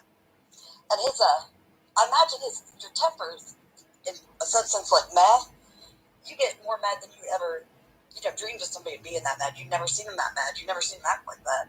So I can see probably his temper probably got a lot worse too. So his temper is bad because of what? He wants the drugs? Mm-hmm. The drugs, because it makes you, what are my classes? Makes you real spontaneous. Okay, Larissa says, I don't believe Harmony did that to her brother. She was a lovely child. Well, I don't think that either. Yeah. Well, I'm just gonna say this. Some people on that post, a lot of people felt like she probably did it to keep the baby quiet because she knew he was violent, and that could be true. We're never gonna know because you can't believe nothing he says. So let's just say she did put her hand over the mouth to quiet the baby because allegedly she was put in charge, because that's what he told the uncle. I told her to watch. I did remember he did say that. I told her to watch the kids. He was in the bathroom making a bowel movement, whatever. Okay, she ain't doing her job. Now I come out, my baby's black and blue. Oh yeah, I'm about to beat the brakes off this kid because she's about to unalive this kid. So that's why I said, could it be she was trying to shush the baby because the baby was crying, or something more sinister? She has seen somebody cover the baby's mouth before. That could be. And maybe she thought that's how you keep it quiet. Exactly, because she's a kid too. She's still a toddler though. See, that's what people don't understand. Well, not a toddler, she's 5, but the point is you lead by example. So who's to say she didn't see somebody cover the children's mouth or her mouth and she learned that? That's a learned behavior. Let's shut them up, put your hands over the mouth. And maybe she did keep her hands over the mouth too long. See, we don't know because we weren't there. I just try to chop up every situation, whether it's truth or not, because everything you're hearing, you're not going to know what's the truth because you're dealing with psychopaths. So you don't know what's the truth or not. You can't even get in between. It seems like sometimes it's like you can't even get, where you get a little bit of truth here. It just seems like that just seems unreasonable. If you would have told me that somebody had wrote a movie where a guy was carrying around his dead kid in a duffel bag, I'm like, that's fucking stupid. Nobody would ever do that. Well, a guy in Kentucky did it. He murdered his girlfriend and he chopped her up and carried her in a bag all the way to Chicago. He put the bag in his relative's garage. He kept going out there. Listen, he kept going in and out, checking on the bag until finally the relative went out there to see what the hell he was doing. Going out there to the garage, and she found the woman chopped up in the bag. Yeah. And guess what? He rode the Greyhound from, I believe, Louisville, Kentucky. It was Louisville, Kentucky, or Lexington, Kentucky. He rode the Greyhound with her body parts on the bus. So this is my second case of toting a body around from state to state in plastic bags. I thought you were talking about the man that built that coffin in his brother's garage and put his girlfriend in it. No, this guy killed his girlfriend. No, this guy killed his girlfriend and chopped her up and then carried her up to Chicago by Greyhound. That's insane. Well, that's just going to show you somebody else has done it. Mm-hmm. Yeah. But I mean, if you just come out and say it, I'd be like, that's a stupid plot of a movie. It never happened. But then anything can happen anymore, so I don't even know how I got custody in the first place to begin with. Well, because it was a rushed decision in court. The mother's not there. I show up. They don't have time. They didn't make time to go do all the legal wranglings to have him bring in documentations of where he lived, a home check. It's like a quick sale of a house. That's how I got my son back too when I was fighting for all the years. But that's because his dad did something that was so just outrageous that the judge didn't even call him in. You know, she in our chambers called me in there and asked me if I'd take him. I said, well, yeah. And then she wrote up a ruling that Jason couldn't have him until he was like 18. You couldn't see him until he was 18, and that was the end of it. And they never checked to see if I was, yeah, that's what I'm saying. But see, that's dangerous though, because what if you giving the kid to somebody who is on drugs and alcoholic and staying in trouble with the law, breaking the law, have a bad temper, have violence on their criminal record. Now the child's gone. And what if they gave him a ruling like they did Jason, like my ex-husband, to where you can't talk to that child until he's 18? He could have been gone 10 years before you. Well, I'm scared to ask, what did he do for a judge to render that? I have no clue, and I would love to find out one day.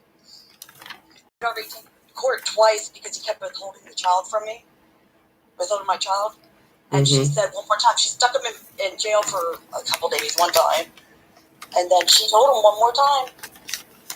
So I guess that's what his main thing was. He kept away from me for like 6 months, and I was fighting and fighting.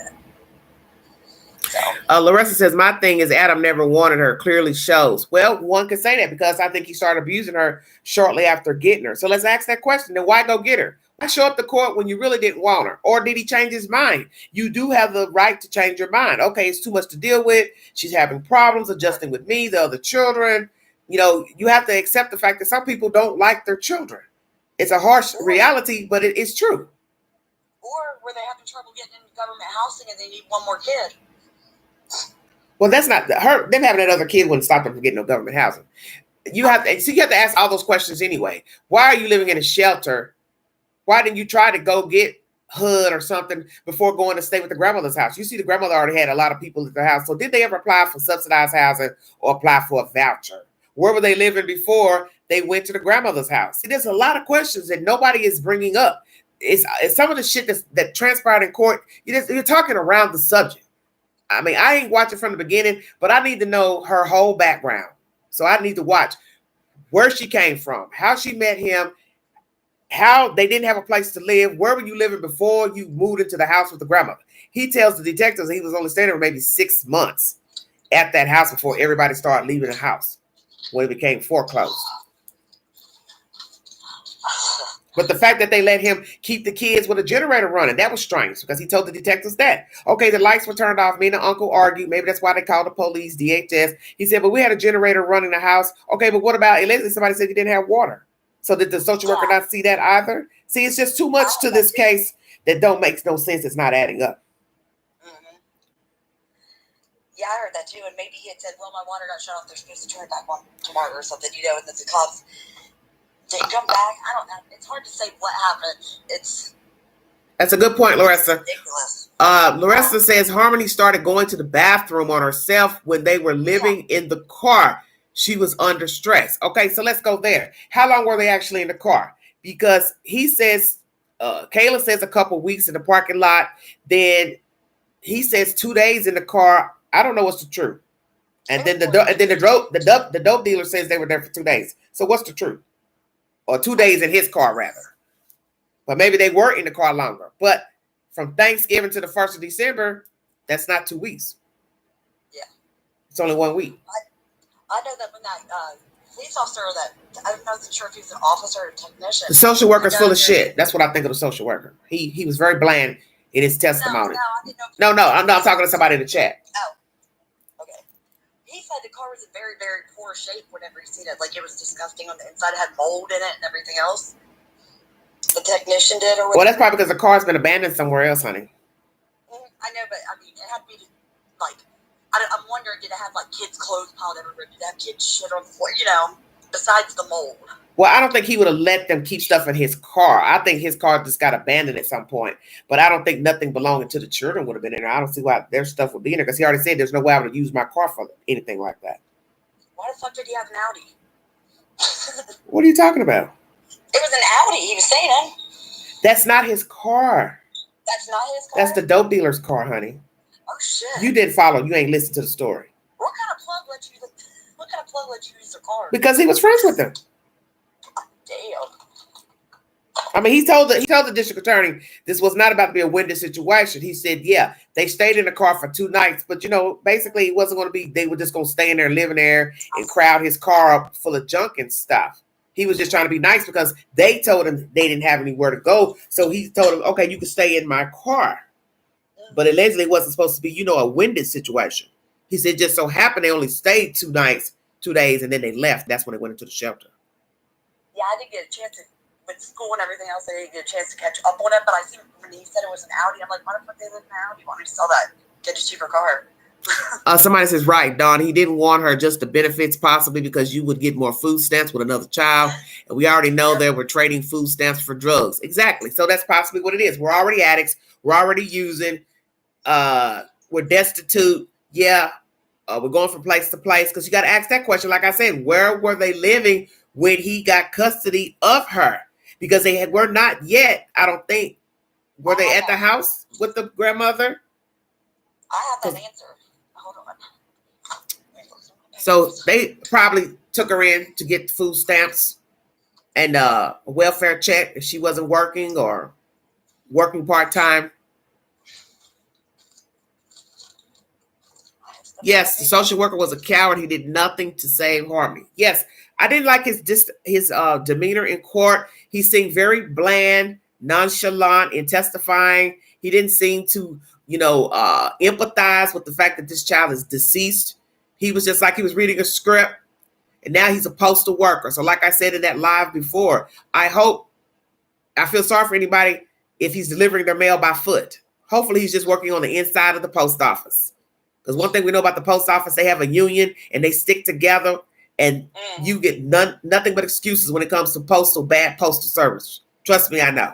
Because I'm on bad postal service 2 times now, 2 different jurisdictions.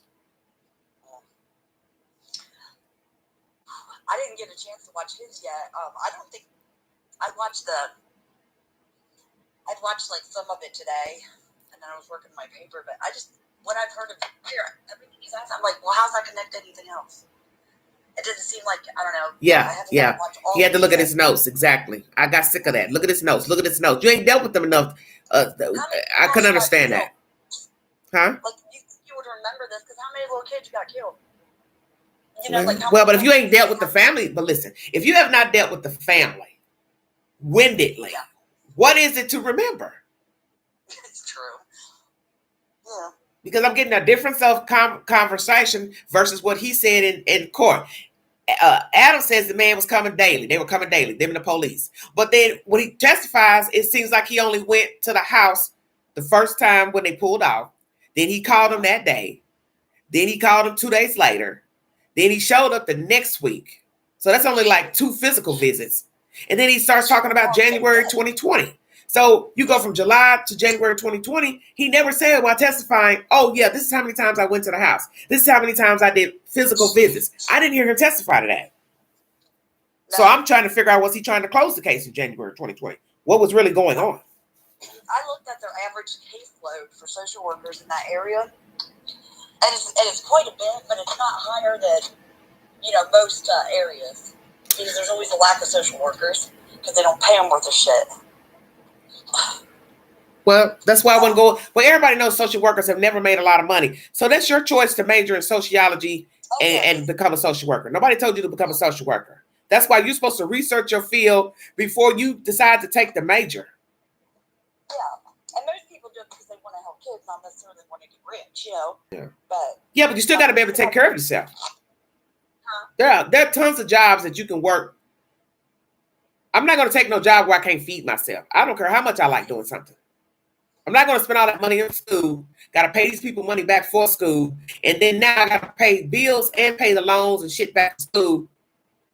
Doing a job where I'm not getting paid anything. That makes no sense. You need to try to find the highest paid job per your major. That's just kind of it.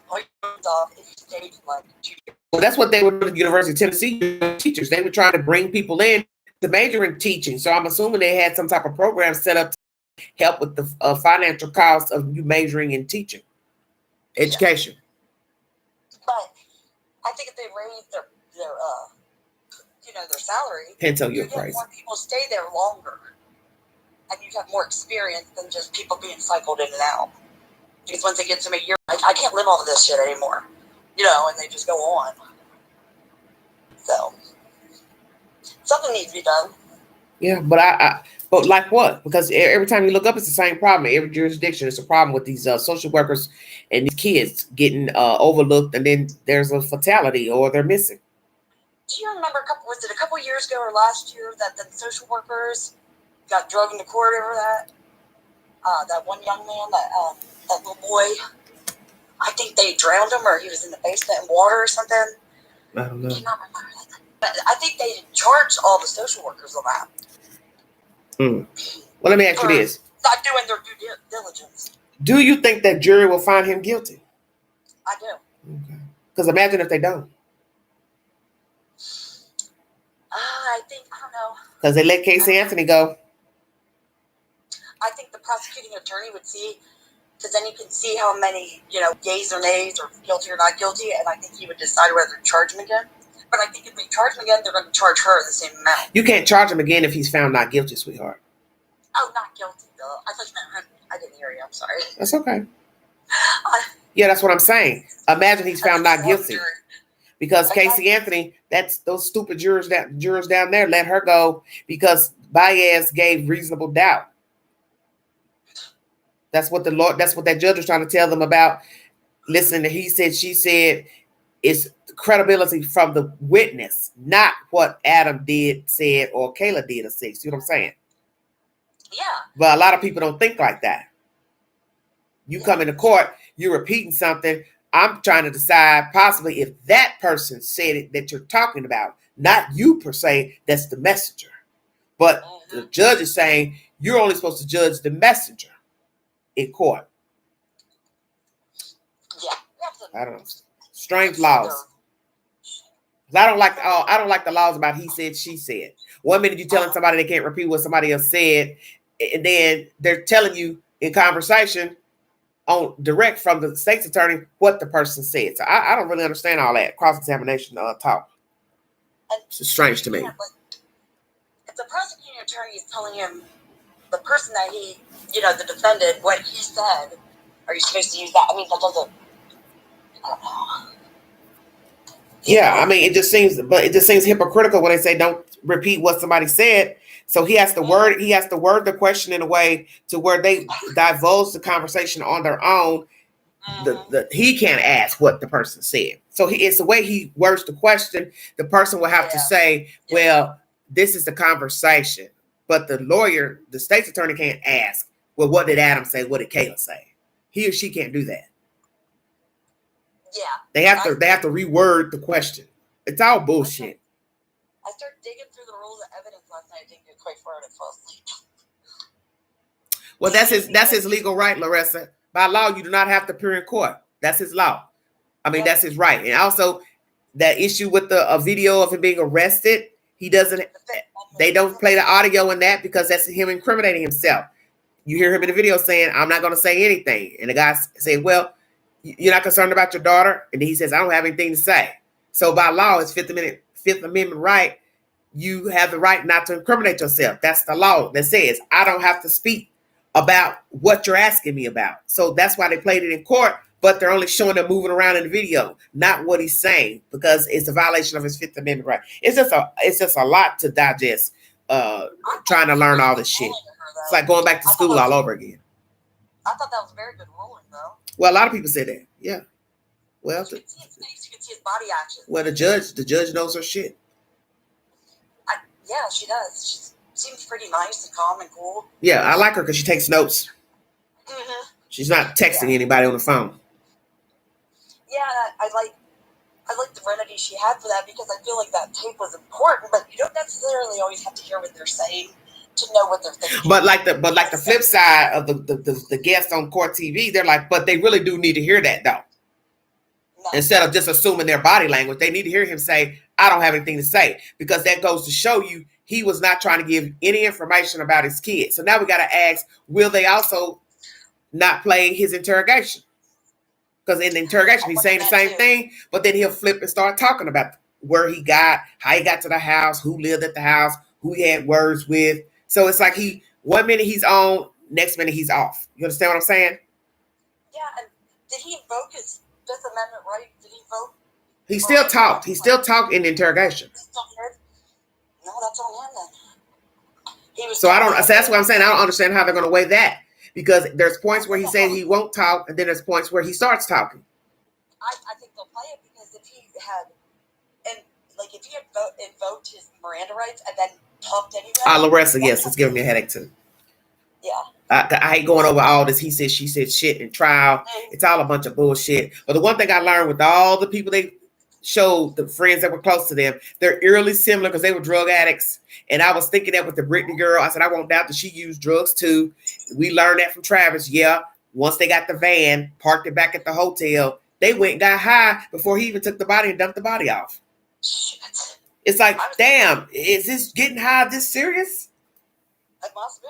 You supposed to be trying to get the body disposed of. You getting the van dropped off, and no thing you can think of to do is get high and smoke a cigarette. Mm-hmm. I thought of Summer Wells as soon as I heard this. Why? The whole thing. It's like, Summer? I mean, but why? It's got kind of the same dynamics in a sense. You have a dysfunctional family. You got little brothers that made it out of the house. You know, you got these two people that are toxic. You know, you got drugs involved, rental vans, all kinds of shit. It just kind of reminded me, not necessarily like to where I would compare them apple to apple, but there's something, you know, I find it similar in that way, like the dysfunction of the family, all that stuff. A pattern more like it is. Yeah, it's sad. It's really sad. Do you know anything about the women he's dated? No, I haven't dug into anything like that. I did see that one woman come on the stand, the one with the dark hair. I could play a little bit of that about the women. Hold on a minute. Let me see. She said that he beat her dogs or some shit. Beat her dog? Yeah, she said something about her dogs. Oh, fuck, was that something I was reading for class? I don't know.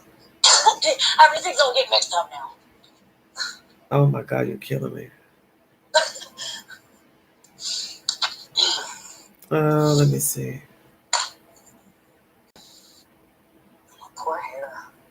Oh, shit. Well, what are you doing? Oh, I'm putting up my makeup, sorry. Oh, you must be getting ready to go somewhere. No. I always put on makeup when I get out of the shower. I know. Oh my God, that's too funny. Well, people are stopping in and out of this house all the time, so. Oh, you want to look cute? I can't find the video. I don't want to scare anybody off. Wait a second, let me see. Well, I had it up here. Yeah. Scary.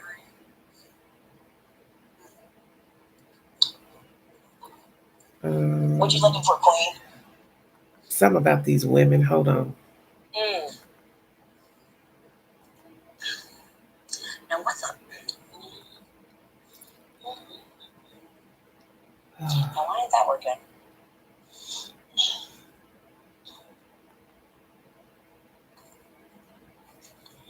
Hold on, you guys. Oh, here we go. Let's listen to the foster mother talk for just a second, because this people need to hear this.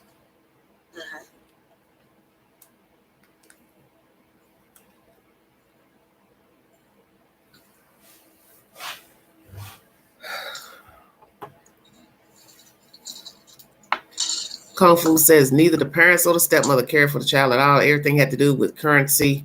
The child provided and or the biological parents not wanting to be forced to support. Well, it looks that way. Aha, hippie, thank you. I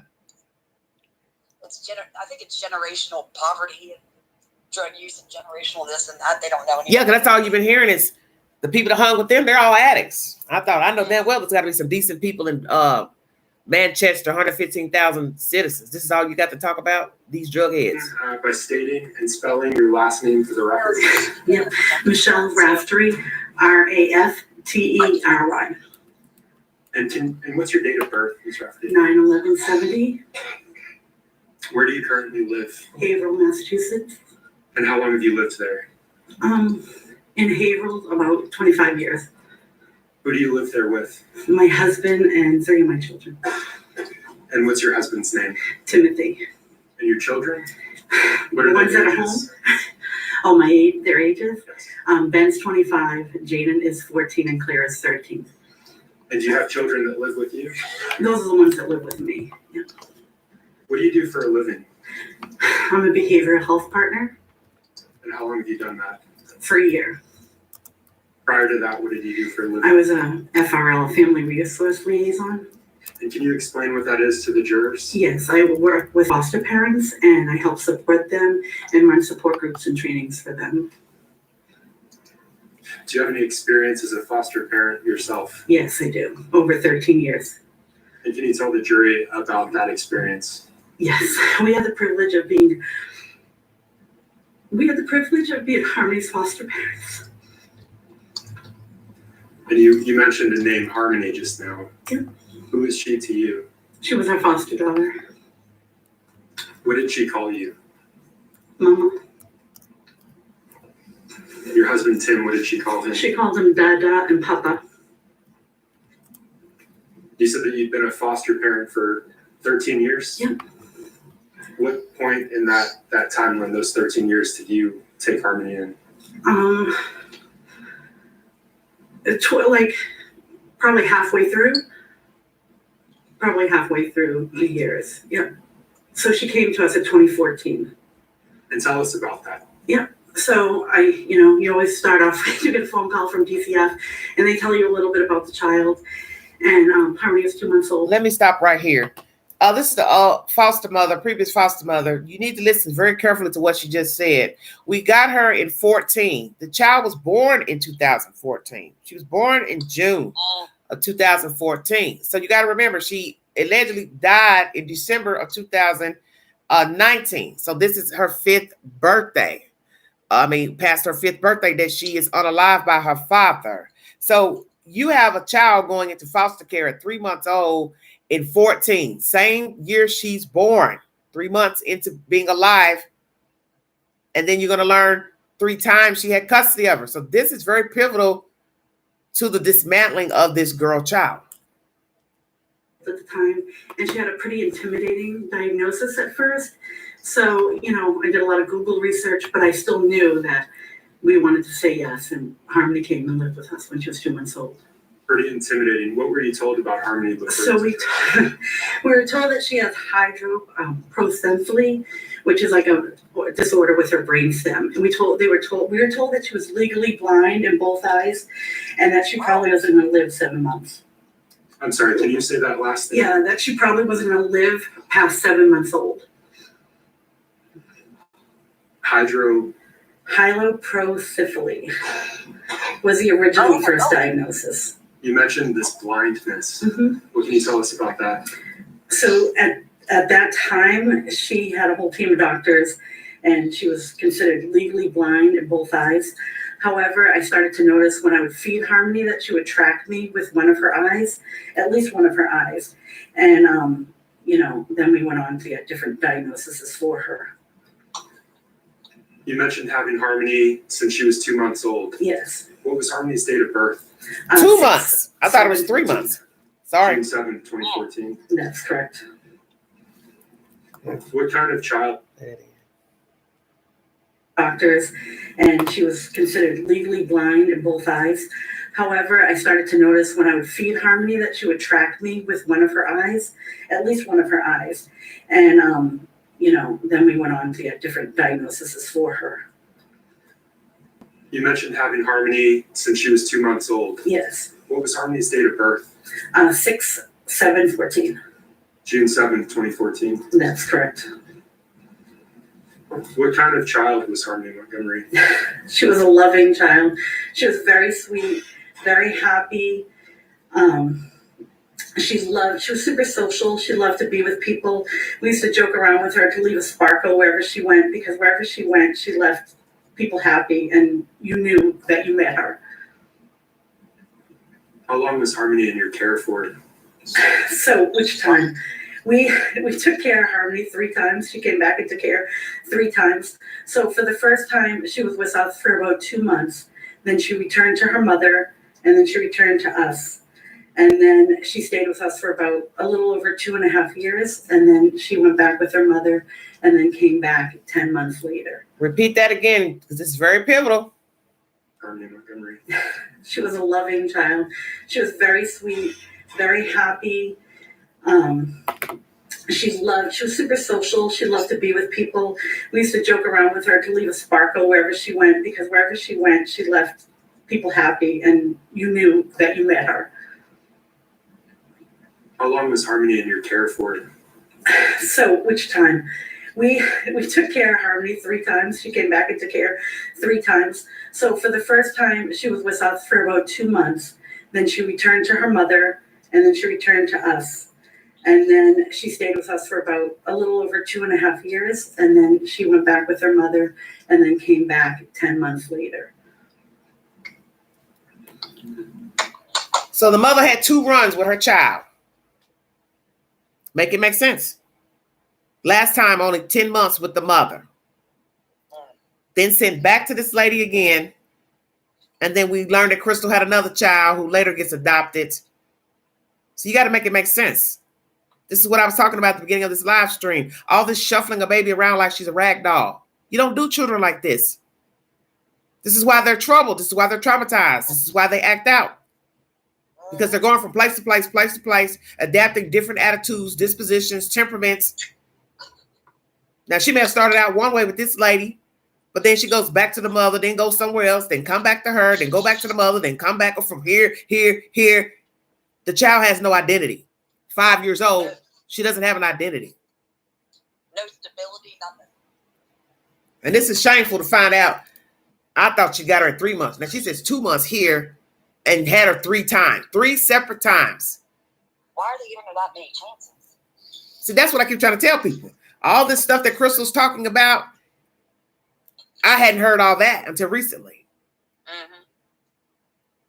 DHS does not have to keep giving you your child back because you are the parent, because that makes no sense to keep going back and forth getting your kid. No, and if a person don't understand that, that means you don't need damn kids.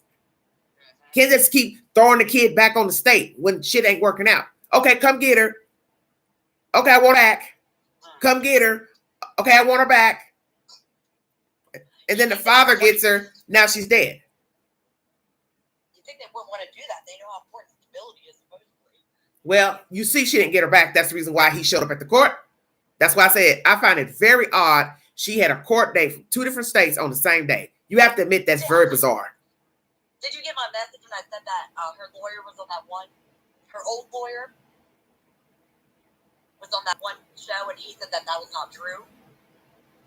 Well, then that means she didn't show up then. They said that he said that's not necessarily true, is what he said. And they asked about it, and he said, "Well, one wasn't even a court. It wasn't even like a court hearing. It wasn't important. It was just like a pre-trial thing."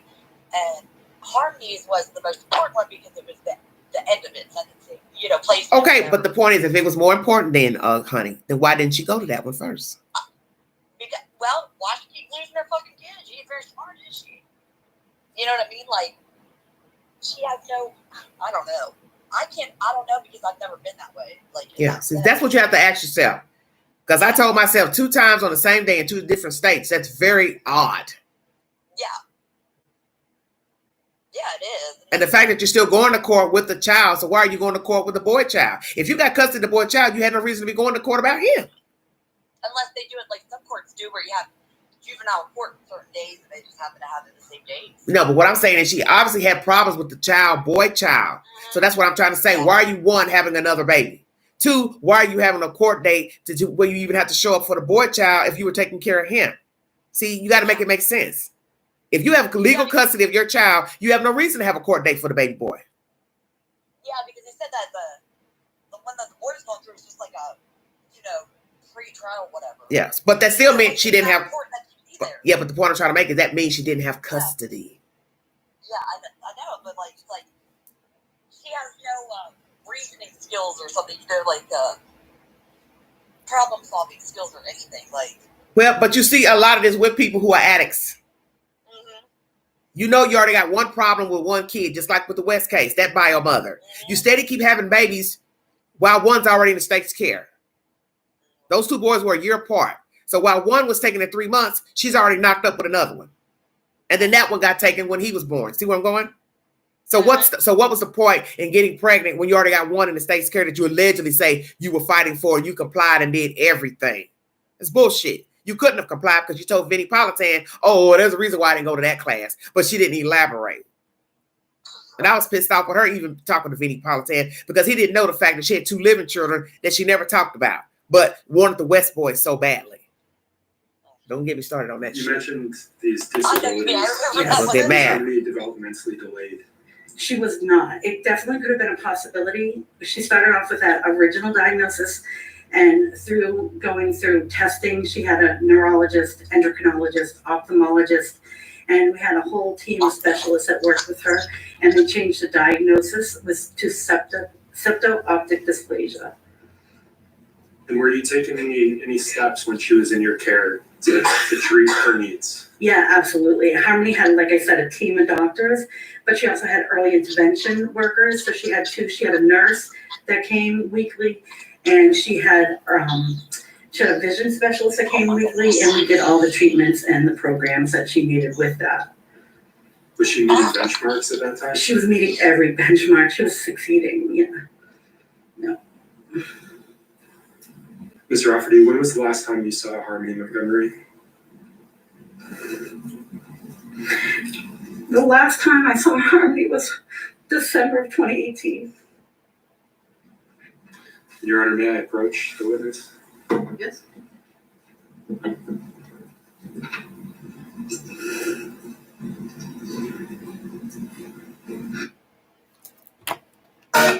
All right, brief intermission break.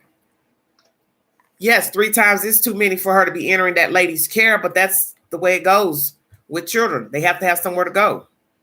But I do not believe in giving a parent 3 times to have custody of their own child. That makes no sense.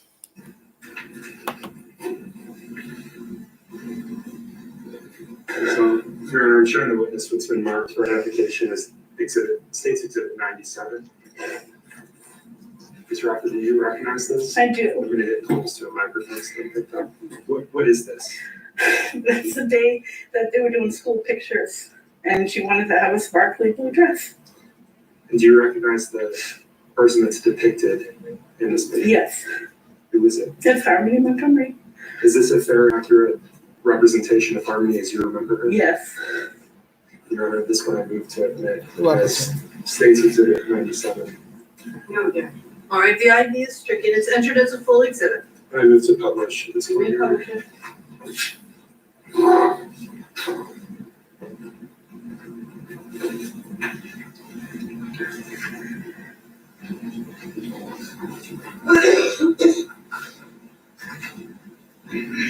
Mrs. Rafferty, do you know someone named Adam Montgomery? I do. Yes. How do you know him?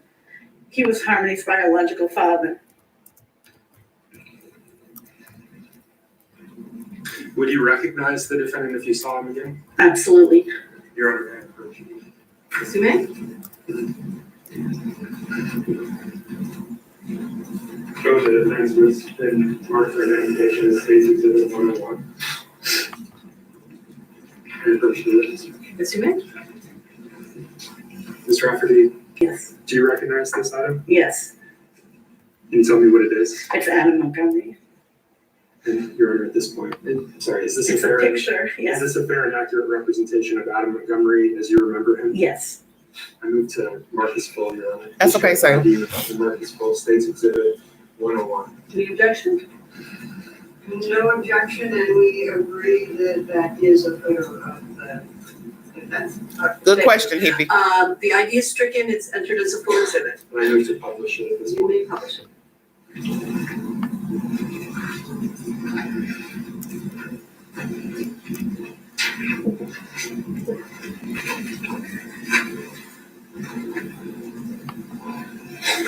Ms. Rafferty was, I'm sorry, Attorney Knowles, would you return the exhibits back to the table when you're done with them, just so that everything remains there unless you're gonna use it shortly again? Thank you. Very sad situation. Listening to this lady speak.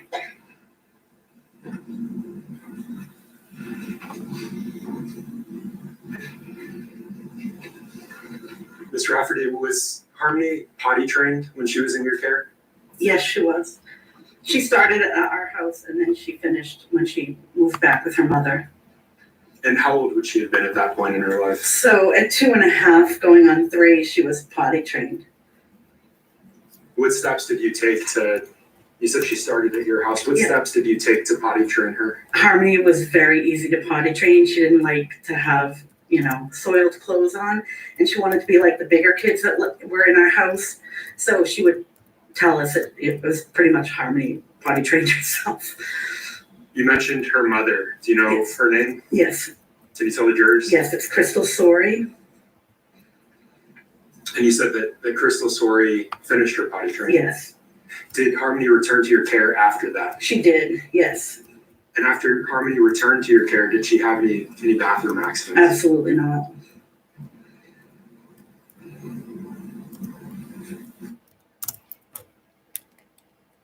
Brief intermission. Foster parents still talking. Putting up another poll. Thank you for joining me. You will have 3 options.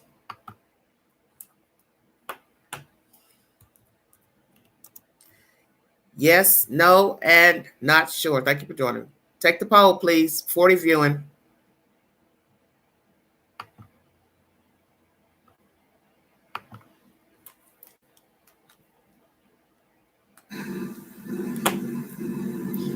If I could have just a moment, Your Honor.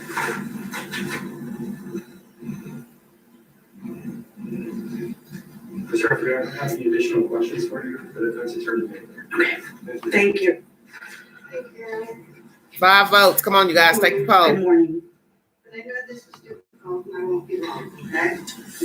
I'm sorry, we need to get you a microphone, and kind of figure out the other podium if you want to do that, but we might as well set it. I'll just take it over for now, I only have a few. Yeah, that's fine, if you want to start there.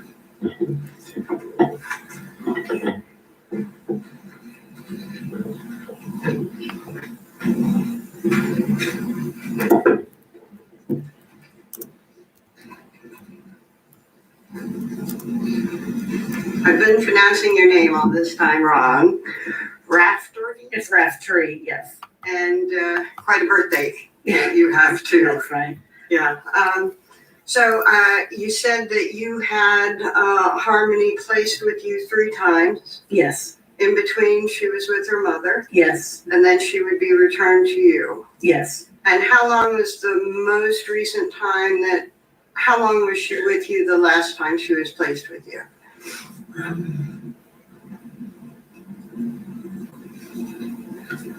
About 10 months. Okay. And from being placed with you for about 10 months, she went to another foster care, Yes, and you felt like she had more needs than you could deliver, so she went to a therapeutic foster care. no, Miss Kumba? That's not? I don't know that other foster parent. Okay.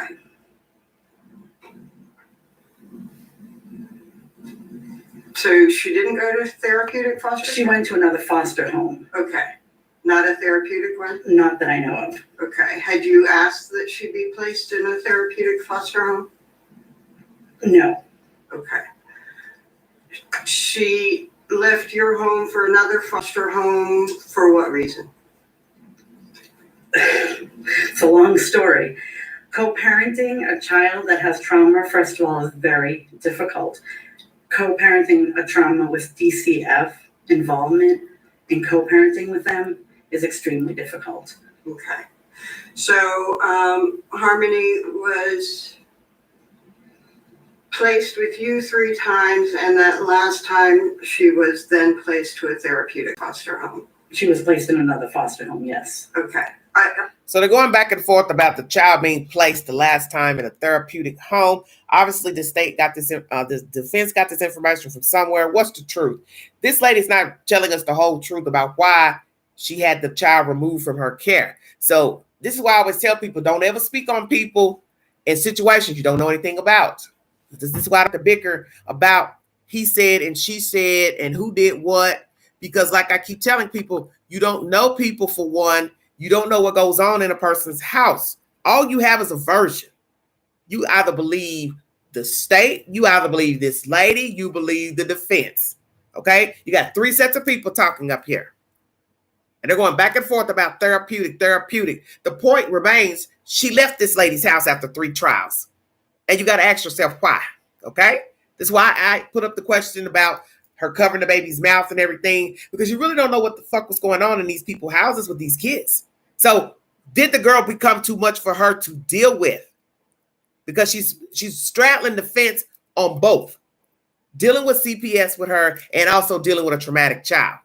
That's why I said, did the child start to change because she's going from house to house? You don't know what it was like living with Crystal, because who's to say Crystal wasn't still getting high when she had her little rounds of raising her. The last time she was with Crystal for 10 months, it's no telling what she saw in the 10 months or whatever the months were that she was with her mother last. And then she went back to this lady. Then she went over to another home. And then that last home, I'm assuming she went over to with Adam. So this is why I try to make you think about what's being said. Because what you're getting right now is what you always get in a case are versions, messengers. But you don't know people. And I'm not here to put nobody on a pedestal pertaining to adoption, foster care, or bio parents. That ain't my type of hype. That's my point. That's the very reason why I asked the question about her covering the baby's mouth. Maybe it's more to it than just jacked up parents. How do you know she didn't deliberately put her hand over that baby's mouth? I'm just saying. Because this lady is really not trying to tell you why she had the little girl removed. She's speaking diplomatically. Oh, issues with DHS. Oh, issues with a traumatic child. Well, explain to us what was the problem with DHS, number one. What concerns did you have? Were you taking complaints to them about the child? Was the child acting out? Was she becoming difficult to manage? Or was she becoming resolved? She wouldn't speak. She wouldn't talk. So you need to ask those questions. We're not getting none of that here. This is why I said a lot of shit that went on in trial this past week is sugar-coated over, and there are questions that the damn district attorney should have asked, such as this. What problems were you having exactly, ma'am? You should come back and ask. What problems are you referring to with the defense? What was going on between you and the state? What was going on with the little girl? Was she acting out? Tell us what you saw that you didn't like. You had a problem with the kid, a problem with DHS. So you hear her saying, oh, the child was traumatized. Explain to us.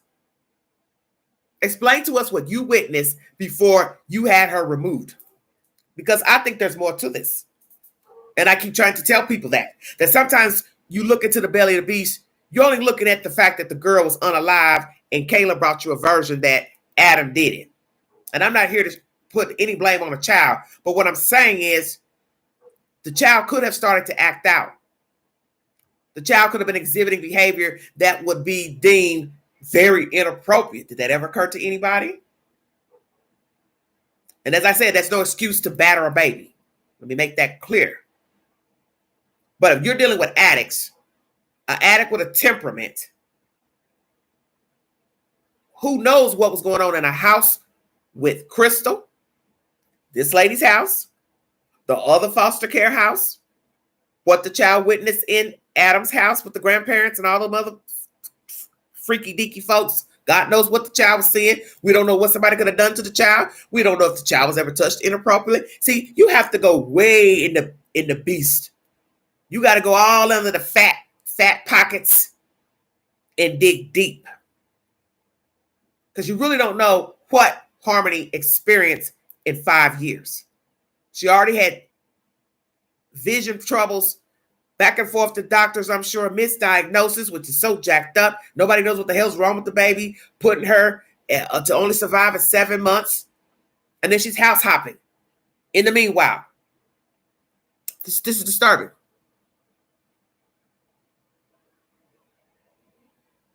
And it's really disturbing hearing this 3 months with this lady. 3 times with this lady in a 5-year span. I want to know what the hell was going on with her in the state and this little girl. Please elaborate. Tell us, what did you see? What happened? Did you notice a change in her coming back and forth to your house? What did you see that was inappropriate? Did the child act out inappropriate? Was she starting to say things inappropriate? Or, as I said, did she become, reclusive to herself? What really happened? I'm sorry, I did speak. She went to another foster home? Yes. Okay, thank you. Yes, Dawn, you have to dig. You can't just take what's on the surface, because I think by now people should see from her testimony, there's more to this than just a child that got beat up and unalive. All right, she's now being excused, the witness. Now, he doesn't recross her. Don't you find that strange? This was a perfect opportunity for the district attorney to go up to the witness, the foster mother, to say, well, what issues did you see, ma'am, with the child? Why did you give her back to the state? Just left the door open. Just left the door wide open. Unbelievable. And as I said, this is not to blame the child. But anybody with sense should know you can't expect that child to stay the same from birth to 5, going to different homes and same homes, 2 times with her mother, 3 times with her, that's 5, another foster home, 6, then she's placed with the father, 7. So at least 7 times she's shuffled around being on the ground only 5 years of life. That's too much.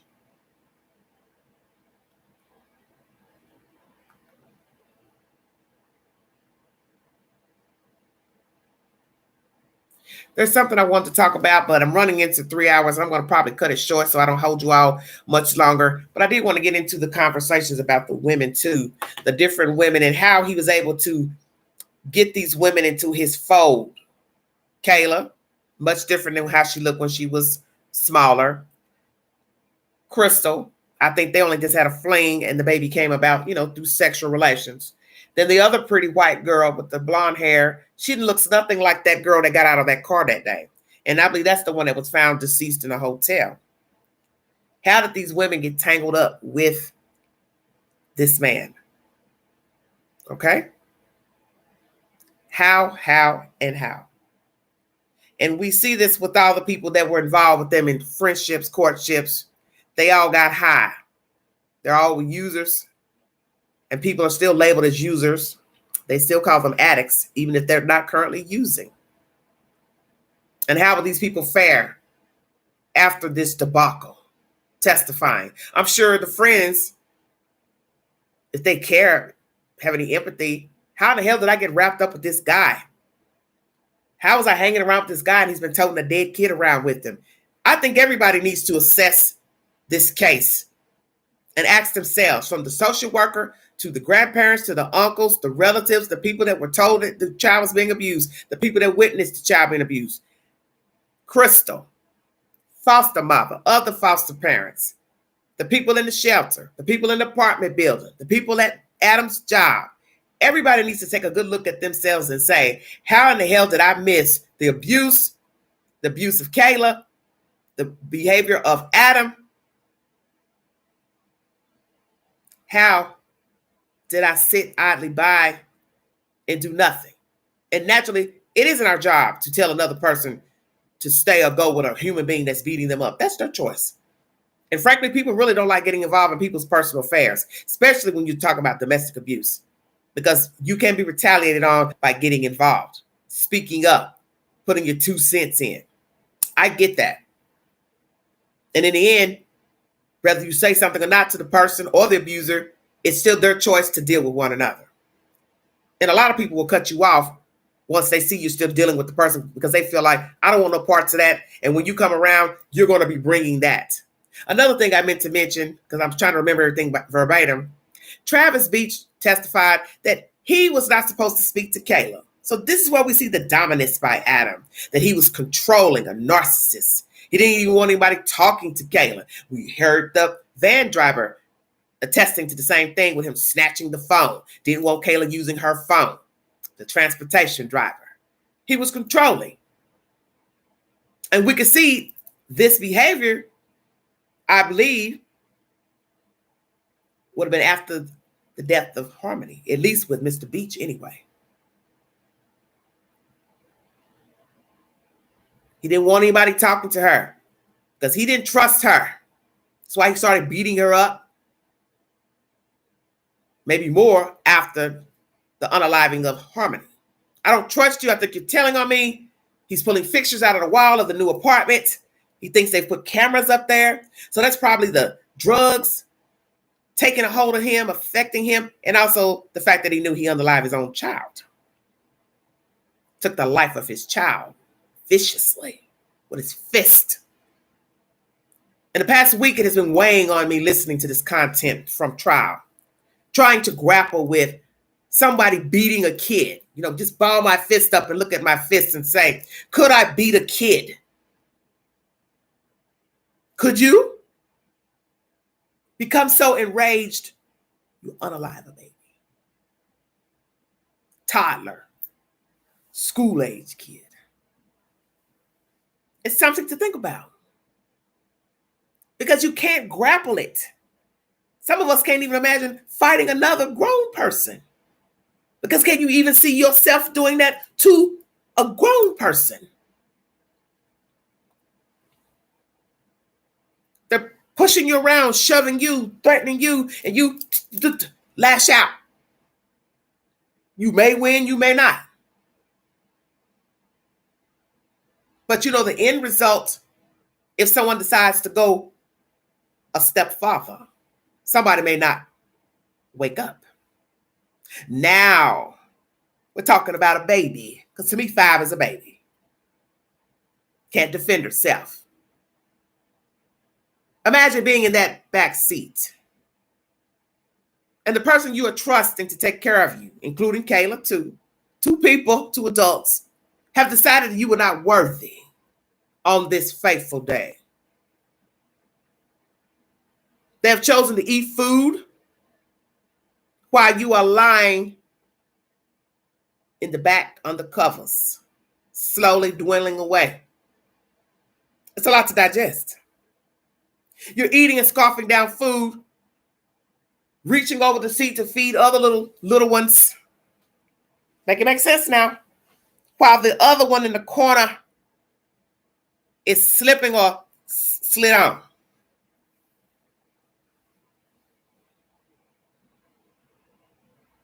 And nobody's caring about Harmony.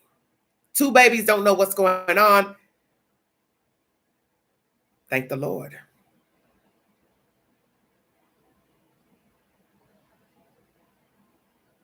I want you to picture that. Because you see, this story is so prevalent here in the United States and possibly abroad of people fornicating and making children and not ready to be a parent. And as I said, you don't know if you can do the job until you get it. And many people have made drastic mistakes with rearing children, harshly punishing their children, verbally abusive, pushing, shoving, pinching, favoring other children over their children, leaving them with every Tom, Dick, and Harry, leaving them alone. Many people are guilty of this behavior. But there comes a point when you must own that it's not working. And no matter the reason that he went to court for her, Adam, it did not work. And if you believe it was for monetary gain, it would have been the same scenario with the other ones that were with Caleb. You see, because he's the same. And that's what you have to always remember. He has a violent past.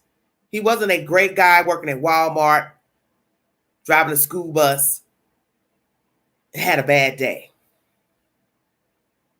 Because no day should be that bad that you would punch your child into oblivion. And then you have an eyewitness that's an adult and she does nothing. Don't try to get the baby help. Don't try to run, call somebody. Don't try to jump out the car and run for safety. Don't try to grab her other kids to get out of the car. As I said, when they went to the Burger King, she could have easily tried to go into Burger King and take her children and say, hey, let me take the kids in here. They need to wash up. They need to brush their teeth. We need to try to get, a system going here. And then when she took her children in there, if let's say he allowed her to get out of the car and she went in to take her children, she should have flew behind the counter. Help me, please. He just unalived his daughter. Call the police. I'm not coming out of here till the police comes. That's what you do. Many people have been held captive, kidnapped, were able to walk into a public place and tell they have been abducted. Wrote a note, whispered something.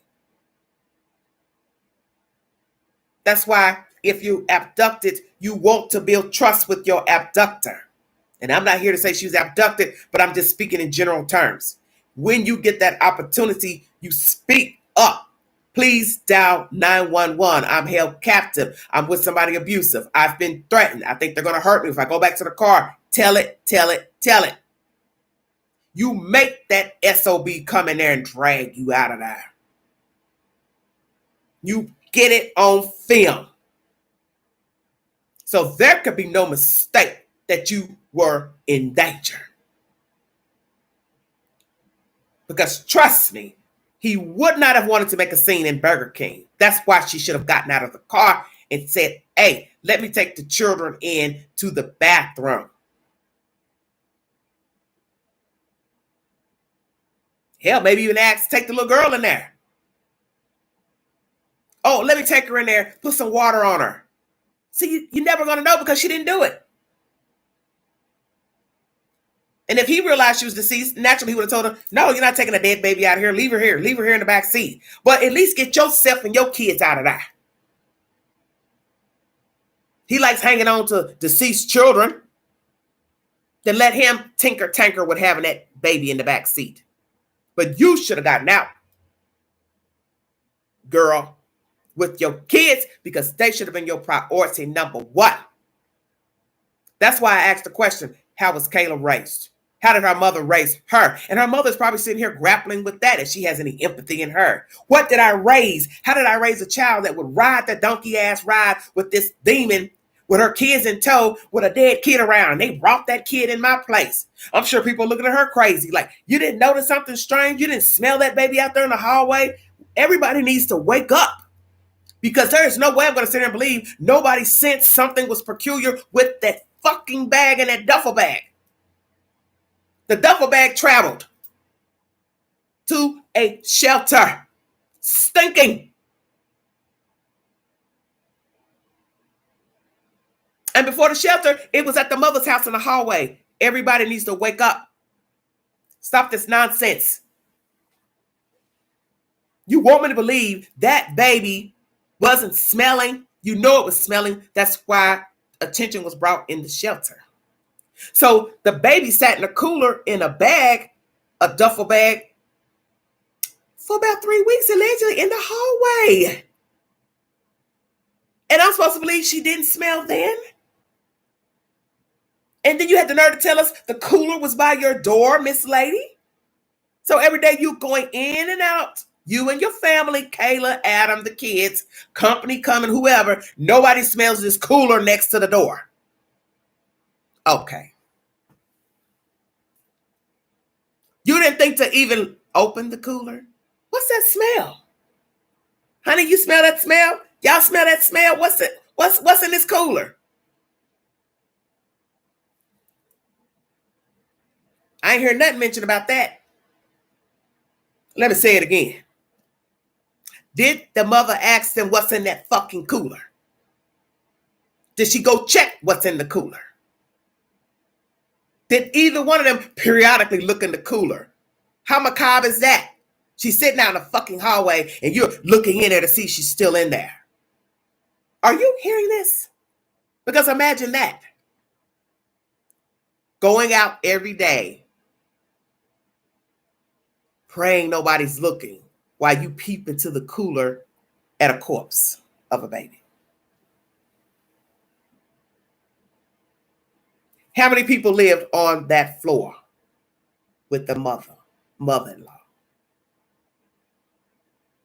And jog your memory back to her testimony. When she put two and two together, while the police were asking her about Harmony and took the cooler.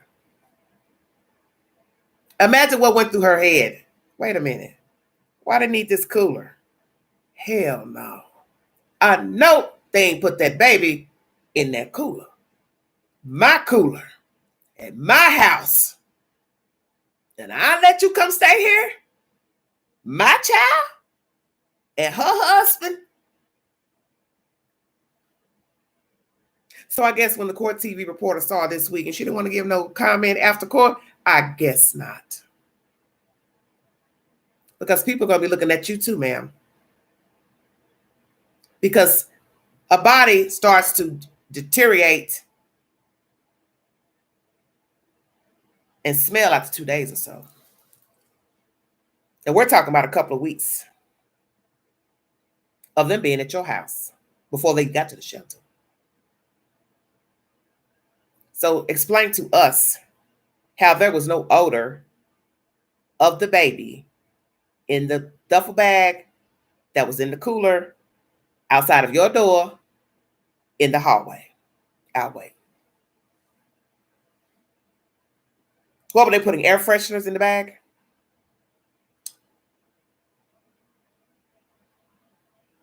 Was she in a plastic bag or several plastic bags inside of the duffel bag that was inside of the cooler?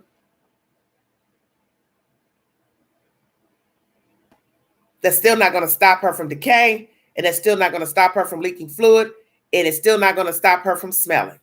Checkmate. And I still don't understand the shuffling around at the fit shelter.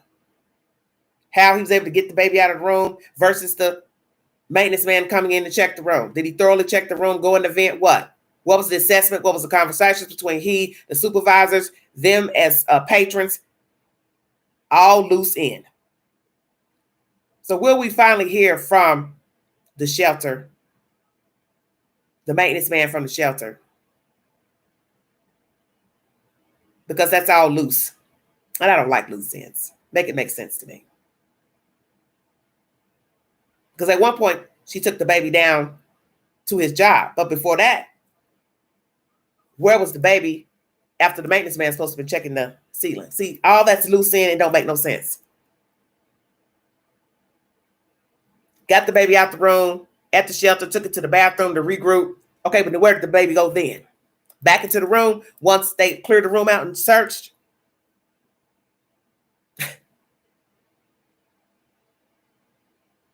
Because allegedly he was in the bathroom with the baby. So how would he then ask her to bring the baby to him to the job?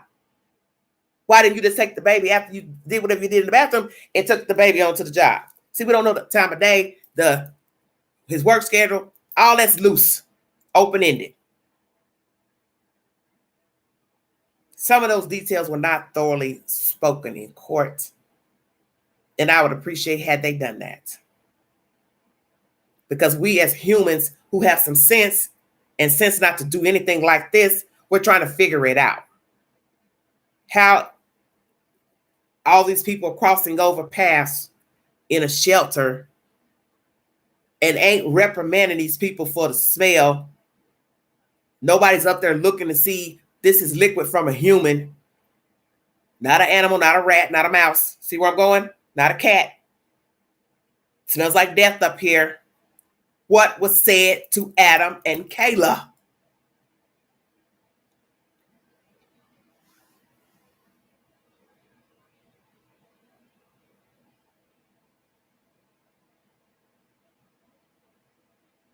Knowing full well what he was going to do daily. What do you mean, Don? See, it's too much loose ends pertaining to the shelter. And I'm befuddled with the shelter situation because there should have been some atonement set about that odor there. Because one, he didn't have no business being in a room with her and the kids, whether he was abusing her or not. And I got a feeling he was also putting his hands on her there. So that shelter needs to take responsibility as well. Because we didn't get that fully explained during court. What happened in conversations with them and the odor? How was he able to get it out of the room to the bathroom? Where did it go? The bag after the bathroom and the regrouping of the bags. Back into the room. He took it back in the room, then left and went to work, then told her to come back to the job. See, none of that makes any sense. And when you hear the testimony, I'm trying to listen to it again, it's too open-ended. Naturally, it's the past, but he's on trial. Make it make sense. He has now turned on Kayla and says she is the culprit. He's pled to 2 charges, I believe, of abuse of a corpse and some other charge. He's also serving 30 years for gun charges currently in penitentiary. As it was said in his commentary by Miss Salem, him turning on her, well, he's already done that. And she should have known that. And that's the thing that doesn't make any sense about Kayla. You can believe she has Stockholm syndrome, she's this, she's that. She still rode that ride until the very end. And she only told on him when it was beneficial to her and her livelihood was at stake. Had she not been arrested, I do not believe Kayla would have ever told authorities about him unaliving Harmony Montgomery. You have to make it make sense. You're talking about 3 months of toting a dead body around. And she was right there. So one would ask, how much fear did she actually have of Adam Montgomery? Because she was there. Smelling a dead corpse, stepping over a dead corpse, carrying a dead corpse, sleeping in a room with a dead corpse, putting her children in the same stroller with a dead corpse, and you say she was fearful. I have to tell myself I can't ride on that because it's too winded. 3 months is long enough for this charade they carried on until they decided to finally dump that baby. Imagine had it went on longer than 3 months, carrying a dead body around. They had ample enough time to dispose of her when she perished. She had ample enough time to leave him with her children. Because there's always a moment when the perpetrator is not looking, is not visible. And I'm not going to sit here and believe they were arm in arm 24 hours a day. I don't believe that. He had to sleep. He had to use the bathroom. He had to take a shower somewhere. That's when you make a move. And he also had to go out and look for drugs. So she's had ample time while sleeping in that car, sleeping in the dope dealer's car, going to the aunt's, the mother's house, going to the shelter, going to get her new apartment that she only stayed in 1 month. Don't understand why. Were they evicted? What's the truth? But nonetheless, in that short span of them getting custody of her, him acting out abusive, beating the baby, hurting her, up until eviction, up until unaliving the baby, up until finally getting on her own, you're talking about coming around damn near a year.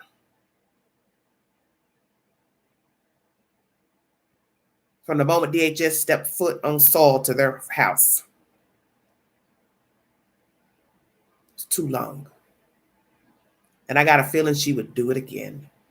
She finally gets released from prison. She'll possibly go back to using narcotics because she'll feel, I don't have anything. I don't have this man I love. I don't have my children. I aided him in the death of his kid. I didn't do anything. What do I have? Well, one thing you have is life. And you should get on your hands and knees and thank God for life and ask for forgiveness in the role you played in the abuse and the death, murder of Harmony Montgomery. And make atonement for what you've done.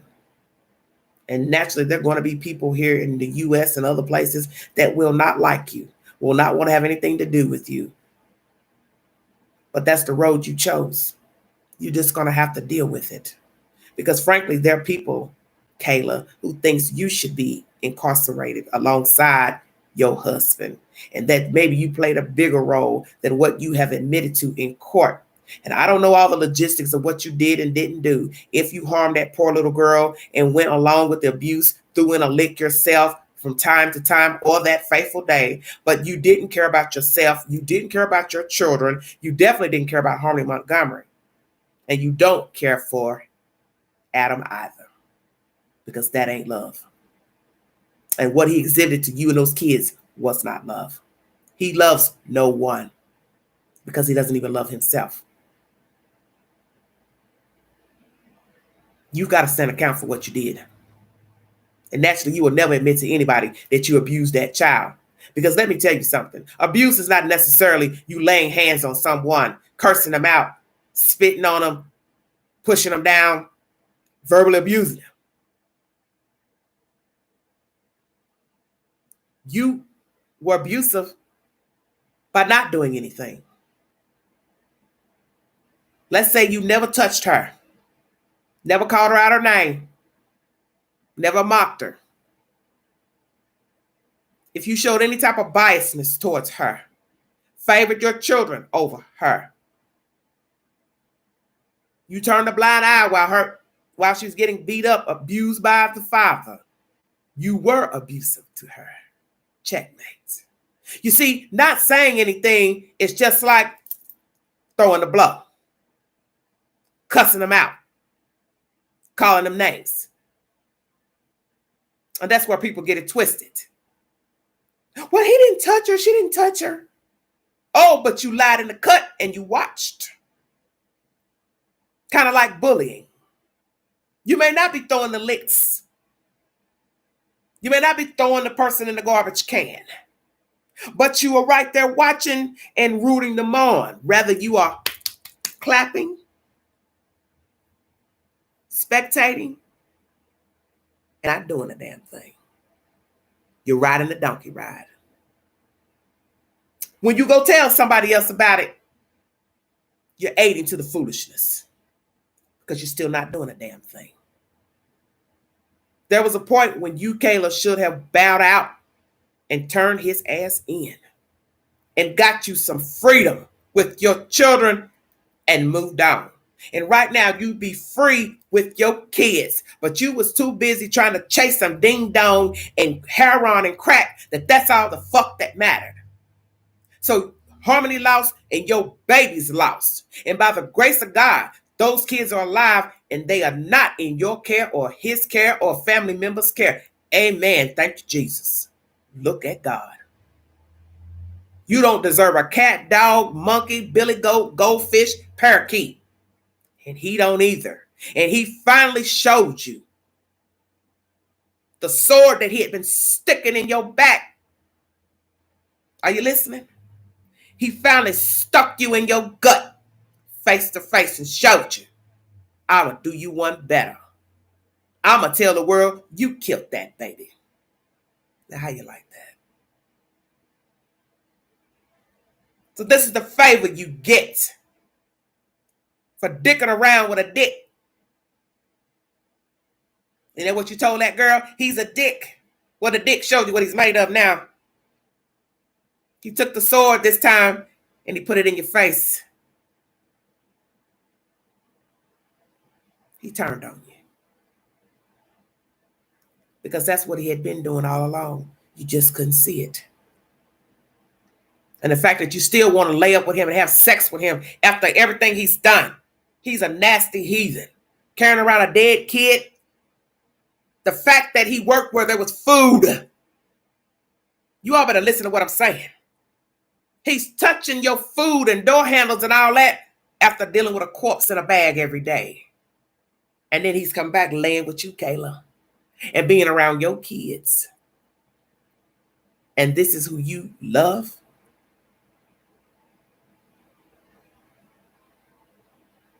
It was never love.